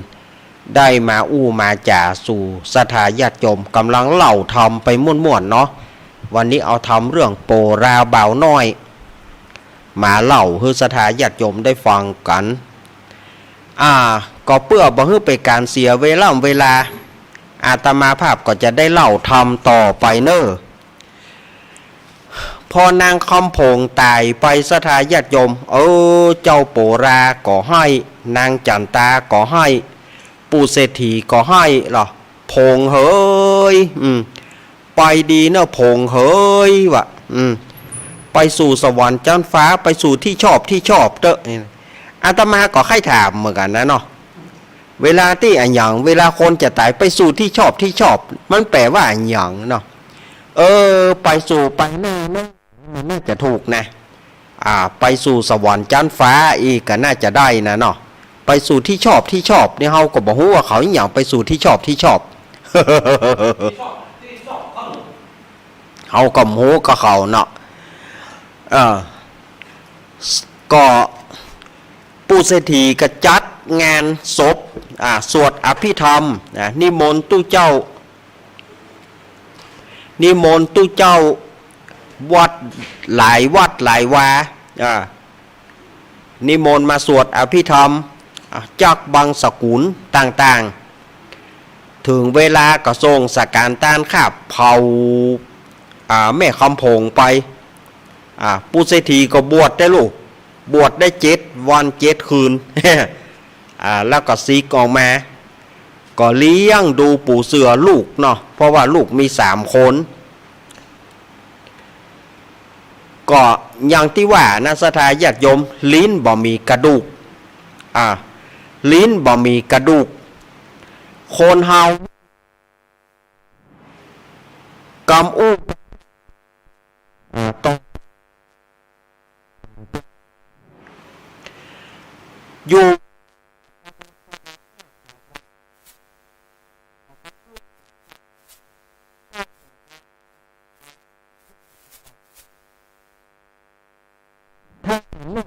ผีล่วงลับ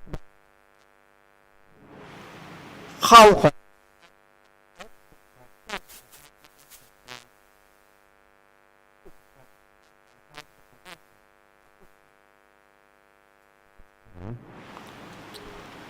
ก็ตัวไปกึดอย่างอันนี้เนาะไปกึดอย่างอันนี้มันไปเข้าท่าจะได้ความโลภโลภะเข้าครอบงำใจของนางกาไวเกิดว่าเป็นอย่างใดไอโปรากับอีจันตาจะต้องได้เข้าของนักกว่าลูกเขาจะบ่ได้อย่างลูกเขาจะกลายเป็นหมาหัวเน่าว่าแล้วก็ไปป่อเศรษฐีนะเศรษฐีเกี้ยวเนี่ยนะว่าสู่เหยข้าว่าดีว่าแต้นะแถมหน่อยเนี่ยลูกข้าจะเป็นกำพร้าลูกข้าจะบ่ได้อะไรอย่างสักอย่างจากสู่เนอะโหสู่ไปอู้อย่างใดไปอู้อย่างอันก็แถมหน่อยเนี่ยเข้าของต่างๆก็จะต้องเป็นตกเป็นของไอโปราก็อีจันตาแล้วลูกข้าจะไปได้อะไรอย่างไปแน่ลูกข้าจะกลายเป็นหมาหัวเน่าโอ้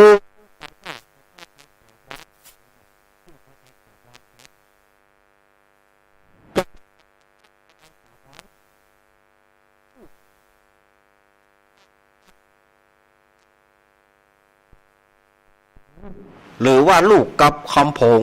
ข้าก็ฮักเสมอการข้าบ่มีบ่ได้สู่มันตึง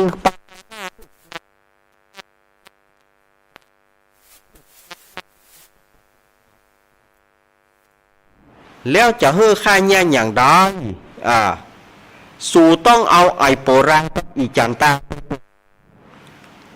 ต้องเอาไปป่วนแพร่ปุ่น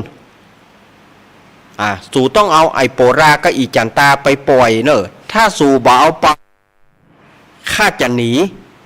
ไปเนี่ยอันนากะไวเฮยไปเนี่ยอันนาแม่มันก็ข้าก็ฮักลูกเหมือนกับข้าก็ทำบ่ได้ก็หาลูกมาก็มาฮักลูกคนก็คนฮัก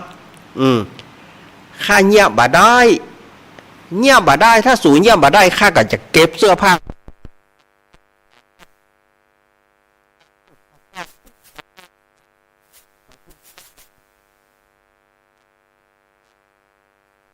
ไปเนี่ยอันนาแม่มัน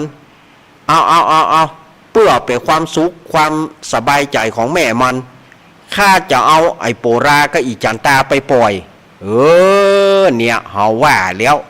ปูเศรษฐีนี่นะ เสร็จแล้วก็ปูเศรษฐีก็ห้องเจ้าโปรากับนางจันตาโปราเฮ้ยครับจันตาเฮ้ยเจ้ามาหาป่อนี่กำลูกวันนี้ป่อจะปาลูกไปเก็บผลไม้ป่าบาเดนี่บักเกวนบานมงัวนมแมวบาตับเต่าบาตานอย่างต่างๆมีปลาเลอะปลาเต๋อป่อจะปาลูกไปเก็บเนอะวันนี้เขาไปเซาะหน่วยไม้ผลไม้เนอะถ้ามีไผ่ไปพ่องก็แม่เหรอแม่กาไวก็จะไปนางกาไวก็จัดการห่อเข้าเมื่อห่อเข้าแล้วก็จวนแต่งป้าลูกป้าล่าโปราจันตาไปด้วยกันไปเสาะผลไม้กินกันเอกจวนไปเสาะผลไม้หลากไม้ด้วยความไร้เดียงสาของเจ้าโปรากับนางจันตาก็บอกฮู้ว่าเปิ้นจะเอาไปปล่อยเนาะก็ไปปูเศรษฐีก็มามาตัวป่อเนอสปายถงไงหรอเรื่องมันสปายถงเหียนางกาไวก็ซ่อนตัวไปชมนกชมไม้ไปเหรอแต่งชมนกชมไม้แสนสุขสมชื่นชมวิหก อยากเป็นนกเหลือเกิน ห้องเพลงให้ลูกฟังนกนั้นนกนี้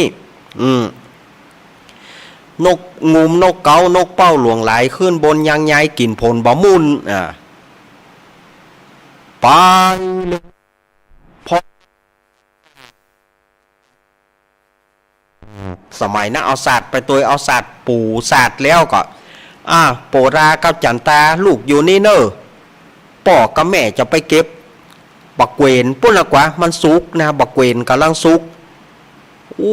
หน่วยมันนัก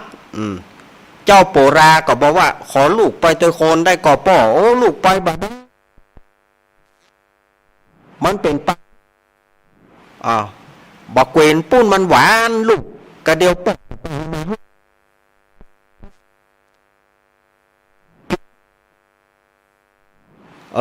สถาญาติโยมไปถึงพอ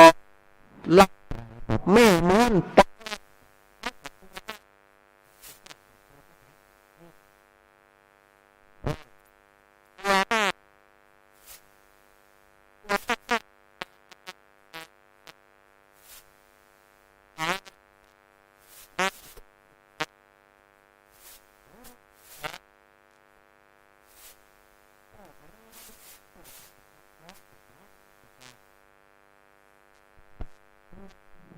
เจ้าโปราก็ให้แต่ว่าเจ้าโปราก็จู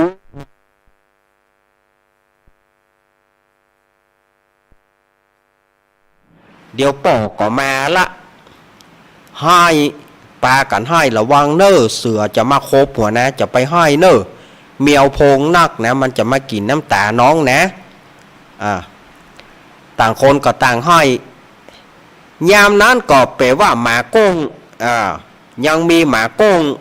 อันเป็นหมาของเจ้าโปรานะมันไปตัวหรอหมาก้งนะก็ออกมานายน้อยเฮ้ยป่อกับแม่นายน้อยเนี่ยบัดใจฮักนายน้อยป่อกับแม่เอานายน้อยเขามาปล่อยแต่ว่าบ่เป็นหยังไปตัวข้าจะปาไปนายน้อยบัดถ้าให้เนอะว่าปา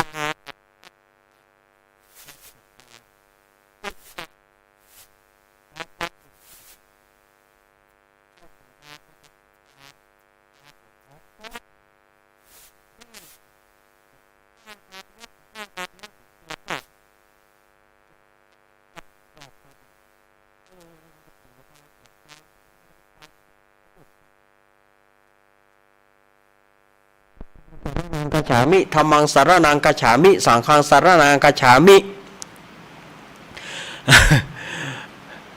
ปิตากุญยังมันดากุญยังพุทธกุญยังธรรมกุญยังวะห่ำไปสปะล่าเขาบัดใจตายแต่นาป่อออกมาพอตะเกียงออกมาสมัยมีไฟฟ้าหลอดตามตะเกียงไปว่าไปหารเจ้าโปรานางจันตาปะตายเตื้อ เขายังบะตายเตื้อไว้แต่งดีเหรอไอ้ล่าเขาใหญ่ได้บะเดียวนี่ไอ้ล่าเขามาเจ้าโปราก็บอกว่าอีป่อบ่ฮักไอ้กับน้องอีป่อเอาไอ้กับน้องมาปล่อยภายว่าสักเตื้อเป็นว่ายังลูกเหยป่อหลงเตียวไปมันพบ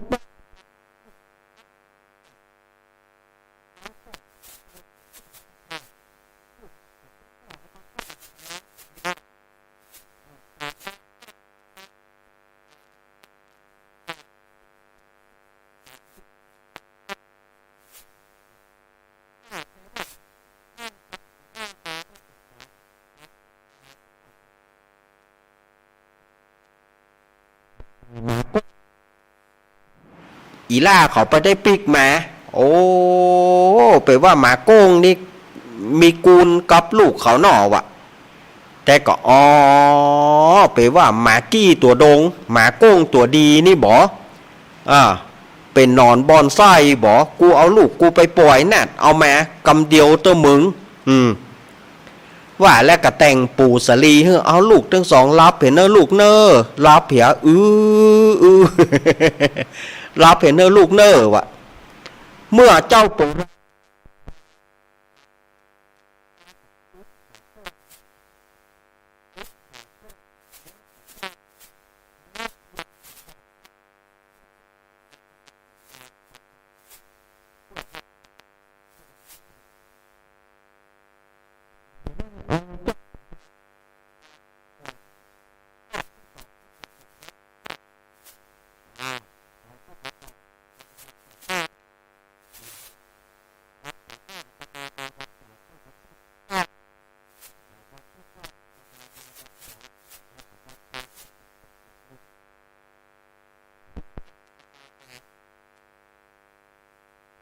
ก็รับวันกันตามนี้เนาะได้อู้กับหลวงลุงเนาะเอา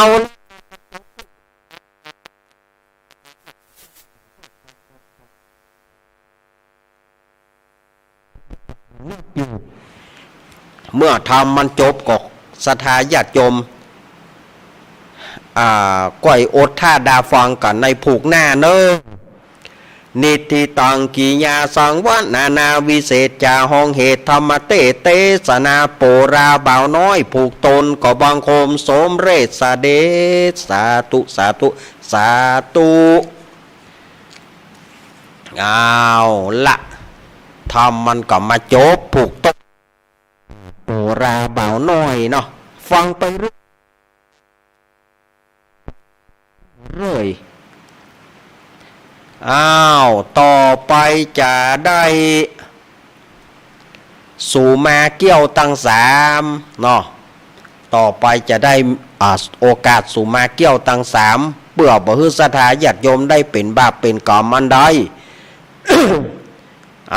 ปอล่ามเยิงขอนจิเตียนก่อนจิเตียนแล้วก็เยิงขอนเขาจะได้สู่มาเกี่ยวตั้งสามแล้วก็ถวายเป็นลำดับต่อไปพร้อมแล้วเนาะเยิงขานเลยเยิงขานเลยเยิงขานขึ้นสุมาเกี้ยวทั้งสามพนมมือเนอะโย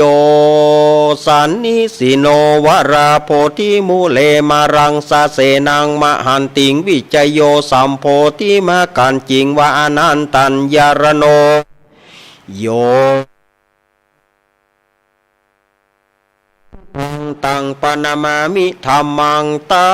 งปนามามิสังฆังสาธุสาธุกัสสะพันเตกะแต่ปฏิทารายรัตนพานแผ่วปะเกี่ยวเจ้าตั้งสามประการและพระเกี่ยวเจ้าห้าจำพวกอันมีสรีสัพปัญญูพระพุทธเจ้าเป็นเก้าเป็นประธานเกี่ยวตั้งสามจุแห่งจุติโนบน้อมกลีปูจาพระขับคุณพระสัทธรรมเจ้ามี38นบน้อมแขวดใส่กล่าวกูลพระสังฆเจ้ามี14นบน้อมกลีปูจังกู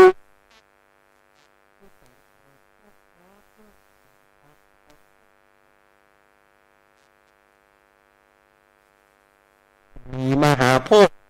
ผู้ข้าเจ้าขอสุมาลาโตดขอได้โพดคุณาบัดนี้นะไม่มีมุ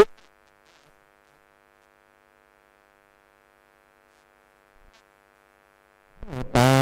พระนาและฟังธรรมเทศนาก็ปวนเป็นการบัวระมวลแล้วจะขออำลากาดแก้วขึ้นเมื่อสู่เขหาจึงมีมันทุบุภาราจาดวงดอกพร้อมเข้า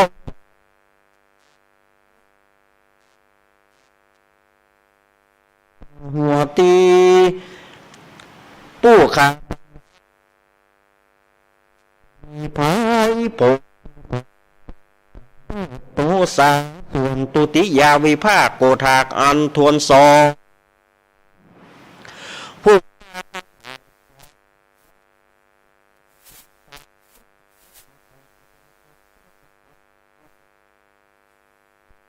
ปีปันปัทมคาสุขอสุมาปราสังฆศีลาวิริยนามบ่ฟังคือพระสังฆเจ้ามากมีมวลลางเตื้อผู้ข้าได้ผิดพวนโดยกายะวจีมโนมินสันมีใจบ่ได้กึดสอบดันผิดไปได้ลงไหลบ่ทันได้สังเกตได้ละเมิดยามเดียว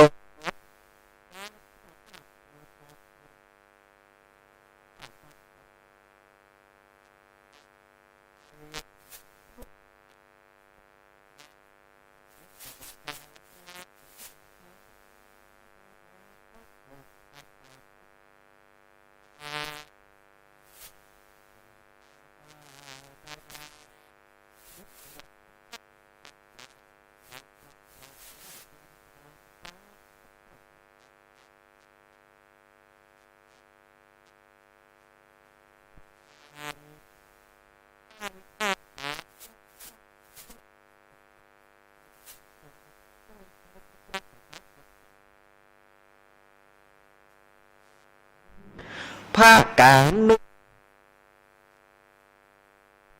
เพียวเนื้อปัญหารและห่วงเกี่ยวบ่ตันได้เพียวกวาดแล้วลวดลานนี้ก็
สู่มาเกี่ยวตังสามแล้วเนอะ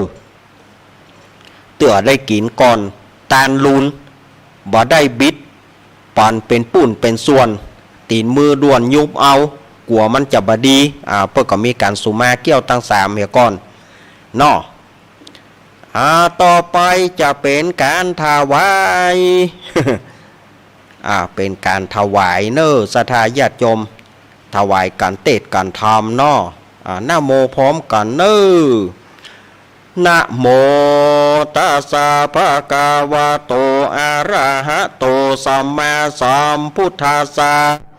นะโมตัสสะ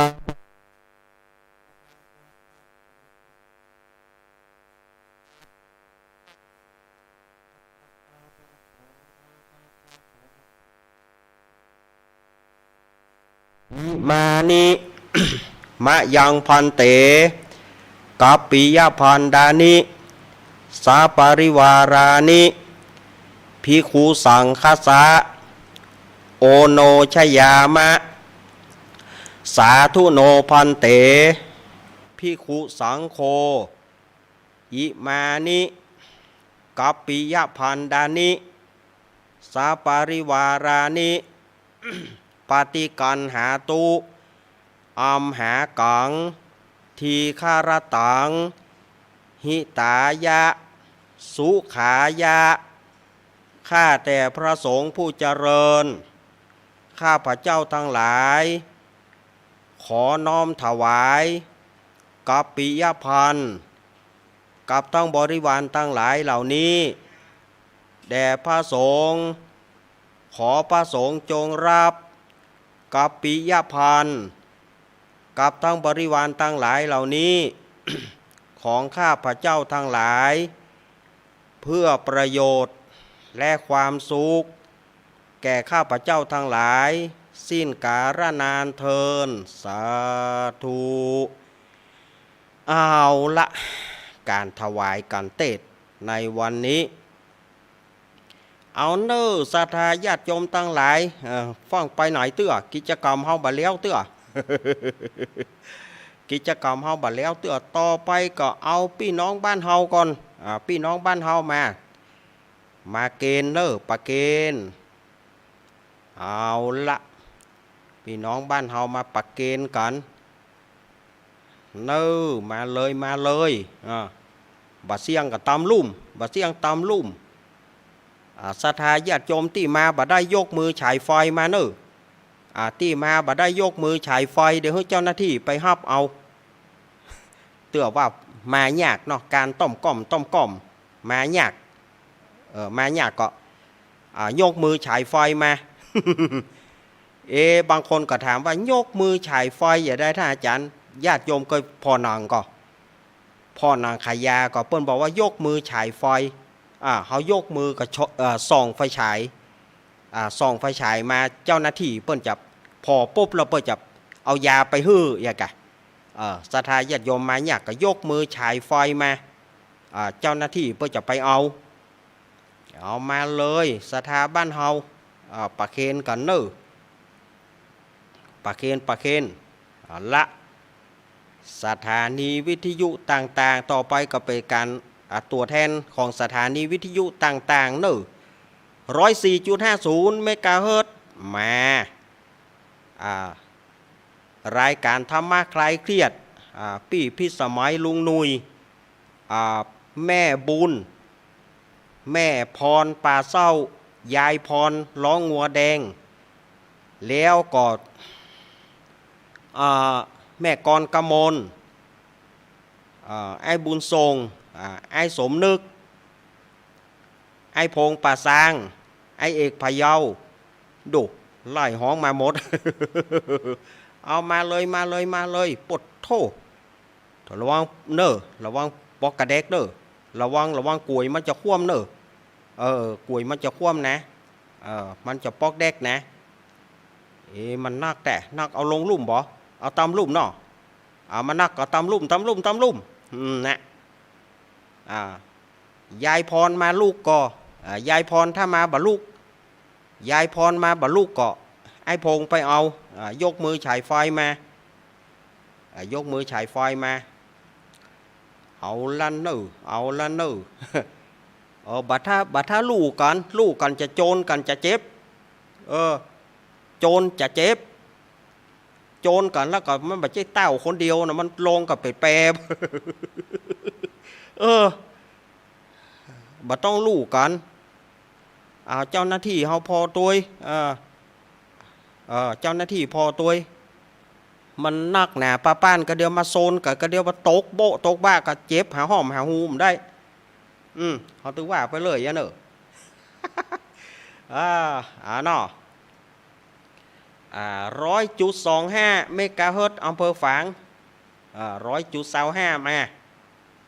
โอ้โหนี่กะมากันนักมากันหลายวันนี้อาตมาจับนี่เนอะเวลามันล่วงเลยไปติ๊กๆนะ100.25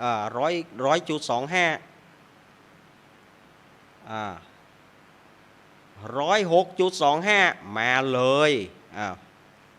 106.25 อำเภอแม่แจ่มมาได้ปะเคนกู้คนต่อไปสายใต้เนอะสายใต้สายใต้กับห้วยตองซักเรดิโอมาสายใต้ตัวบ้านโฮงป่าซางดอยหล่อสันปะตองจอมตองป่าซางบางส่วนมา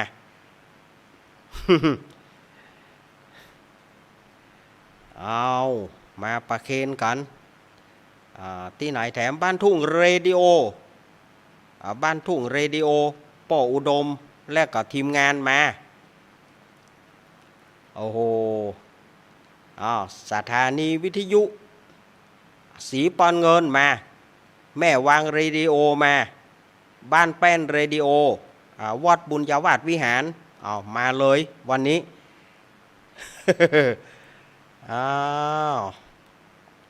มาเนอะวันนี้บัดได้ห้องเป็นกำคนตัวบัดได้ห้องเป็นตัวบุคคลเนอะเพราะว่าเวลามันน้อยก็เดี๋ยวจะได้กิจกรรมยังบัดเลี้ยวเตื้อ เนาะเนาะวะญาติโยมที่มาจากกรุงเทพก็ดีมาจากที่อื่นก็ดีเอาประเคนเลยญาติโยมมาตามไหนปอบะซ้ำบะเสียงแต่สถานที่ก็ปอกีดไปกัน เหลือกองวงกันนี่ เหลือกองวงก่อนหอเนาะเอาละหมดแล้วหมดแล้วเนอะ สุมาญาติโยมเนอะ หมดแล้วไปนั่งตี้ประจำตี้ไผประจำตี้มันไผที่ยังบ่ได้ไผบ่ได้ประเคนเท่าก็ยกมือแม่ให้เจ้าหน้าที่ไล่ไปรับสั่งแม่เจ้าหน้าที่ไปรับสั่งแม่กิจกรรมนี้พอออกภาษามาจะได้ถามหามันนะ ออกภาษาแล้วอาตมาบ่ได้ว่าแล้วนะเพราะว่ามันหมดช่วงหมดโปรโมชั่นหมดช่วงพอจะใจยกวัดมาบ้านกับช่วงกลางภาษาเนี่ยเนอะเอาบ่เอาเนอะศรัทธาญาติโยมสาธุชนต่างหลายเมื่อพร้อมกันแล้วอาตมาขอสงบจิตสงบใจกำเดียววิทยุจะดับกำเดียวเนอะโยมเนอะวิทยุจะดับกำเดียว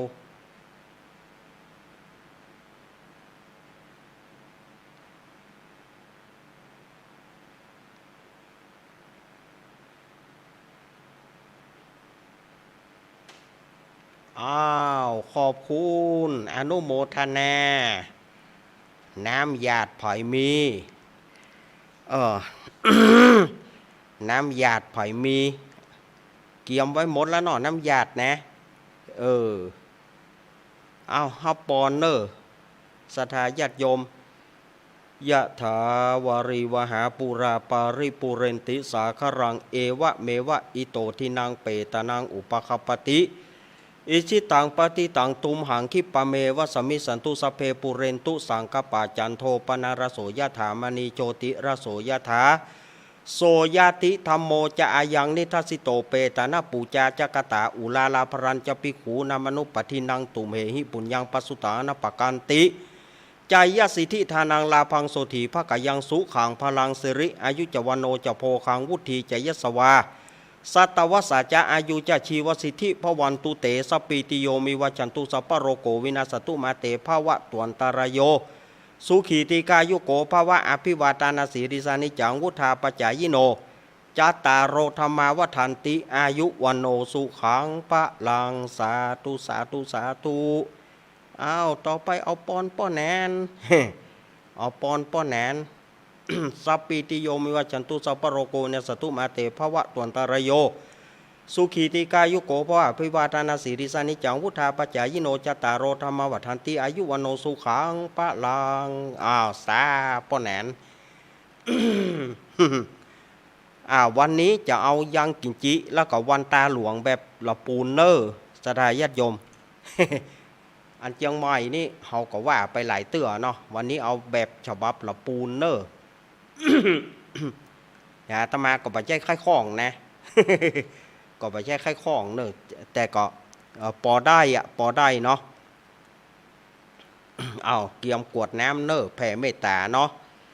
อิตังตานากัมมังนิปานาปัจจยโยโหนตุโนนิจังอิตังศีลากัมมังนิปานาปัจจยโยโหนตุโนนิจังอิตังภาวนากัมมังนิปานา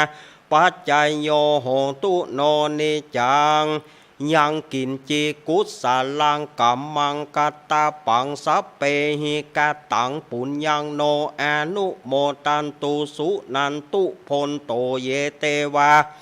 อาสามิงคาเนอาทิคาตาติคายุกาสัทธาหนตุสัพเปสัตตาสุขีอัตตานัง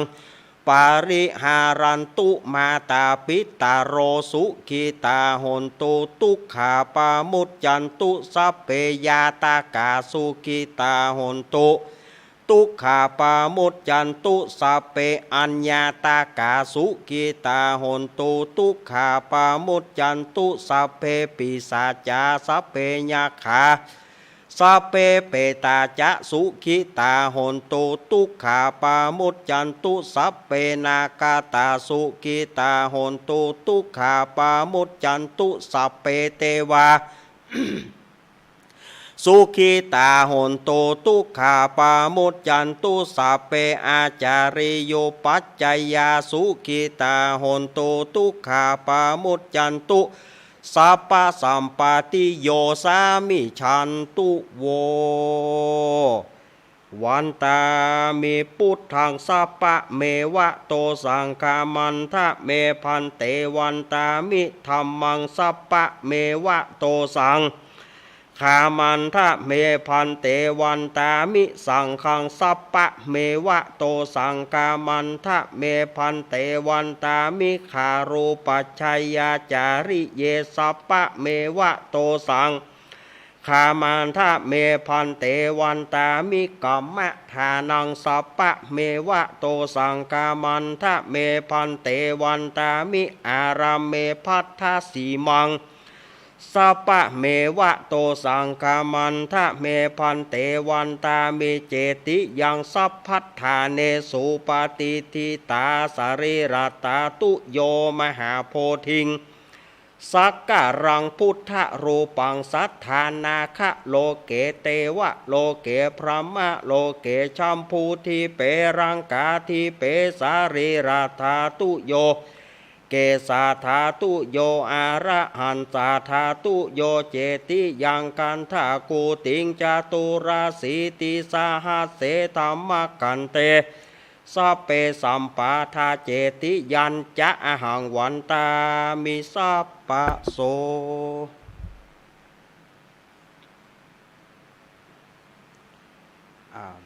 หันหน้ามาตังครูบาอาจารย์วันตาน้อยวันตาน้อยนี่บ่มีเชียงใหม่ละปูนเนอแบบเดียวกันหมด สาธุวันตามิพันเตสัพปังอาปาราทังคามันทะเมพันเตมะญากาตังปุญญังสามินาอนุโมทิตาปังสามินากาตังปุญญังไมหังตาตาปังสาธุสาธุอนุโมตามิสาธุสาธุสาธุอ้าวศรัทธาที่จะนอนวัดบ่ต้องไหว้เนอะศรัทธาญาติโยมที่จะนอนวัดบ่ต้องไหว้แต่ว่าศรัทธาที่จะลาปิกบ้านเนาะลาพระเนอะหันทธานิมายังพันเตกัจฉามะพาหุกิจามายังพาหุการณียายาศรัทธานิตุมเหกรังมัญญาทะขอศรัทธาตั้งหลายจงสำคัญในกาละที่กวนเตอสาธุพันเตสาธุพันเตสาธุพันเตเอาละกิจกรรมเรียบร้อย เนาะท่ามกลางเสียงที่แหบ ศรัทธาญาติโยมเสียงก็แหบไปติ๊กฟังตัวเก่าฟังบ่ได้เลย เนาะก็ยังว่านะเนาะสุ่มเสียงมาก็ยังว่านะอายุนักก็ลูกคอก็ไปนักนะศรัทธาญาติโยมเนาะจ้างว่ากำได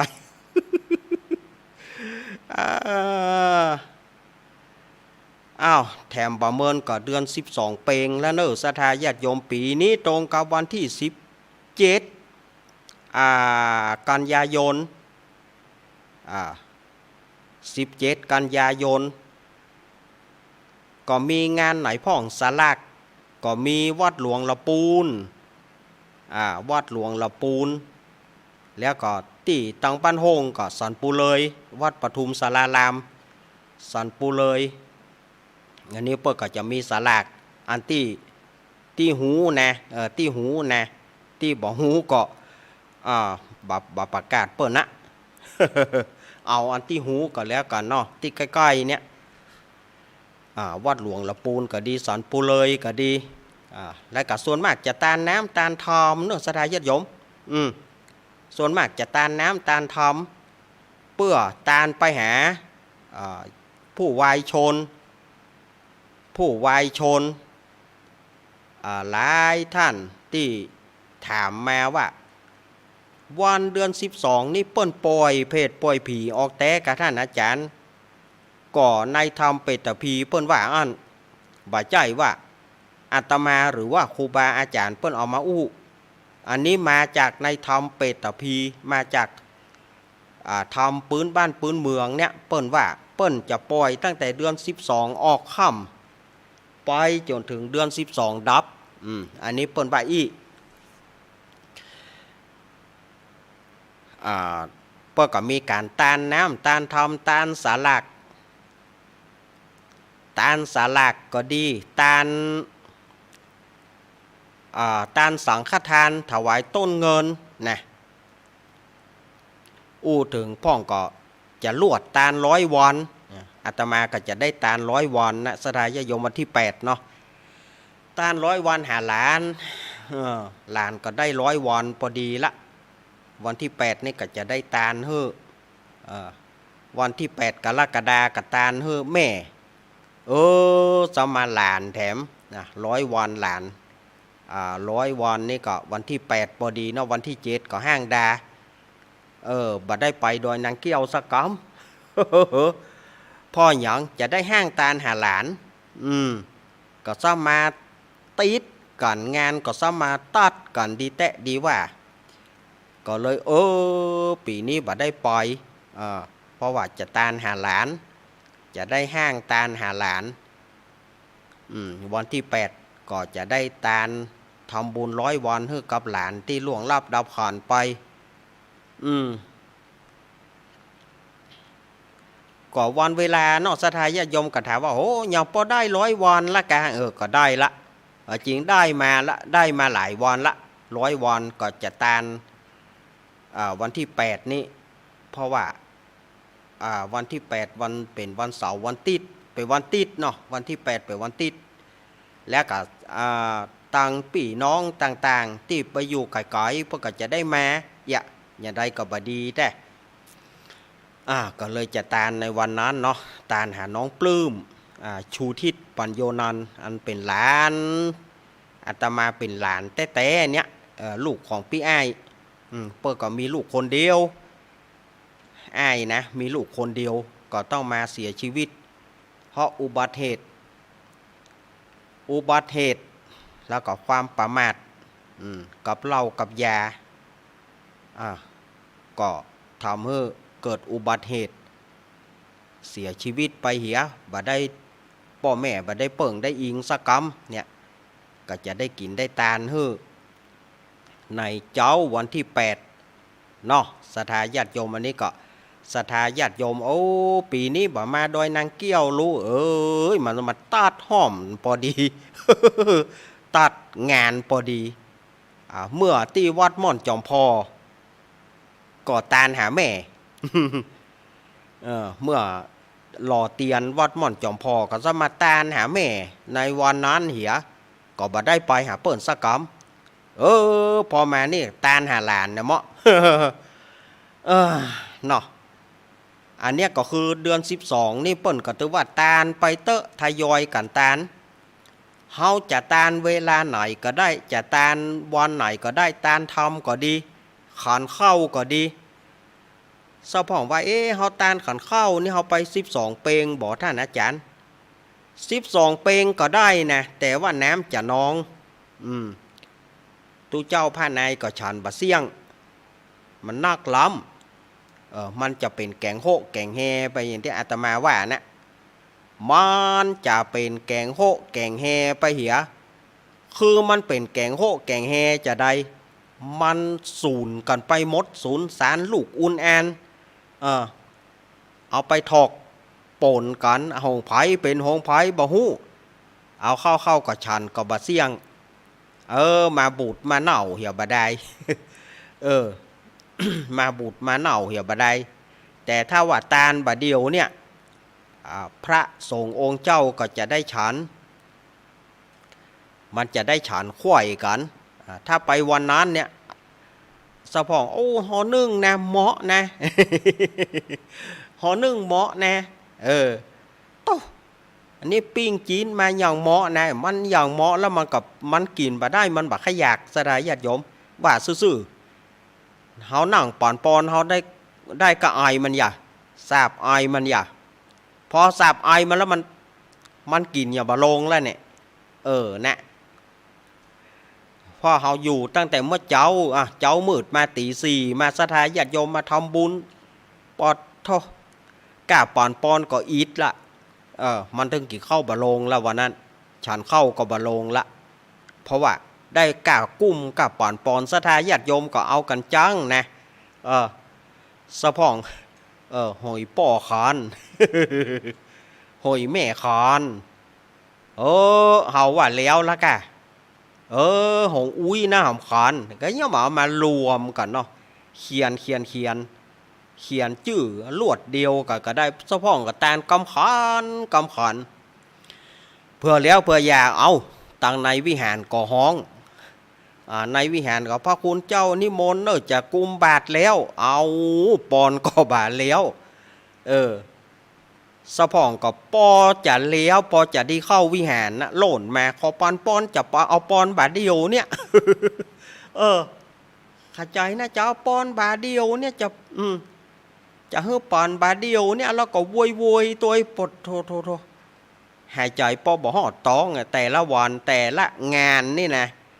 งานประเพณีต่างๆนี่ยิ่งเดือน12เป็งซ้ำให้ย่ำได้ฉันเข้าแต่นิมนต์เตะธรรมนิมนต์เตะธรรมกำเดียวก่อนได้ก็จะเอาบาเดียวเนี่ยดู ไฟบังคับแน่สลายโยมเชื่อก่อไฟบังคับแน่บังคับขับจอมกันจัง แต่ก็ความ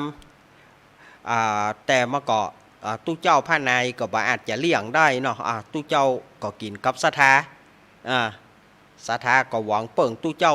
ก็ได้กินกับศรัทธาว่าได้ก็บ่จ้างว่าเอ้ามาเตอะอันนี้เขาคือกันฟังบ่ได้บางทีก็เนยพ่องเหมือนกันที่ฉันเข้าอยู่ท่านย่างก่อนดุ ท่านย่างก่อนเตอะนี่ยังขอปอนก่อนเดียวก็ปิกมา ฉันเข้าลงละสดายญาติโยมว่าฉันเข้าบ่ลงแล้วเพื่อปิกมาแห่งกรรมมันหังมันไปลายใดลายเบาแล้วเนี่ยเตื้อกฉันตาอันปอหมอกได้หมอกอย่างก็หมอกได้ฉันยาอาตมานี่ในชีวิตอาตมาขาดยาบ่ได้ว่าซื่อยาเบาหวานความดันไขมันดูมันจะต้องได้ฉันยาเมื่อแรงยาไขมันเมื่อเจ้าความดันเมื่อตอนยาเบาหวานดู อย่าฉันเข้าปอได้ฉันยาบ่อย่าเนาะ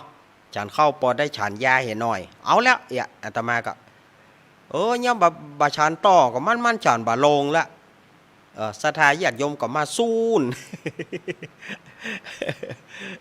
อันนี้คือการฟังบ่ได้นะศรัทธาญาติโยมจะไปเกียดนะจะไปเกียดว่าอาตมาไปเลยไปเถยนะ ไปเลยไปเถยนะบ่มีสาระแก่นสารอันนี้ถ้าบ่มีเฮามาลูกเนาะถ้าบ่ใจแก่นสารเฮาจะบ่ลูกอันนี้มันเป็นเรื่องแต่เรื่องจริงนะศรัทธาญาติโยมบางทีก็หันใจกันพ้องได้หายใจหายคอเหี่ยวพ้อง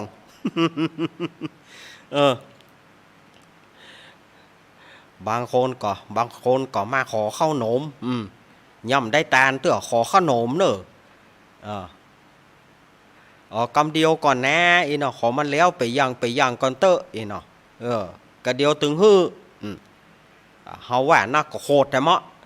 หาว่าขี้ขางหาว่าขี้ขาง ทำใจลำบากเนาะศรัทธาญาติโยมทำใจลำบากอาตมาก็บางทีก็บาจ้างจะว่านักไปก็บดีว่าน้อยไปก็บดี ก่อนหมอกเปิ้นว่าอย่างก็ภาษายาว่าใดก็กินน้อยเป็นยาระบายกินมากเป็นยาทายหมอกปอระบายหมอกปอกันเอาม่วนนี่บ่นี่ก็ศรัทธาญาติโยมเดือน12ก็เข้ามาแล้วนะแม่บัวไหลเนอะเดือน12เป็งวันที่17เนอะแม่บัวไหลนินวาดนี่ก็เปิ้นถามมาแต่เจ้าอาตมาก็เมาฟังธรรมให้หลานก่อนฟังธรรมเปิ้นให้ฟังธรรมเหี่ยพุงฟังธรรมล่วงหน้าก่อนเนอะฟังธรรมให้หลานฟังธรรมล่วงหน้าก่อนแล้วอาตมาก็เมาฟังธรรมตัวแล้วก็แม่บัวไหลเพื่อก็โทรมาอาจารย์เดือน12เป็งวันอย่างเจ้าแม่เอ๋ยกำเดียวก่อนได้ก็เจ้าไข้หูบะเดียวเนี่ยเอาละ เอาใครหูบดเดียวนี่ก็วันที่17เด้อ แต่เจ้าละเจ้ากำลังฟังทำตาลขันเข้าเฮือหลานตัวแต่เจ้าน้องปื้มเนาะตาลเข้าน้องปื้มแล้วจะทำบุญ100 วันวันที่8อาจจะได้ทำบุญให้กับน้องปื้มทำบุญใหญ่กรรมน้องปื้มก็ได้100 วันละวันที่8เดือนหลายเดือนนะเนี่ยวันอาทิตย์ที่จะถึงเนี่ยเดี๋ยวนี้ก็เกียมขอบเกียมครัวซื้อหั่นซื้อนี่จะเอาอย่างตาลคือเปิ้นจะเอาเป็นจองเอาเป็นเตียงเอาเป็นผ้าเต็นท์เอาเป็นเต็นท์เอาเป็นจองเอาตาล100 วันอันนี้เปิ้นขอเจ้าตัวเปิ้นขอเปิ้นเอาไปลงแล้วเปิ้นขอมันต้องเอาอย่างนักละขอได้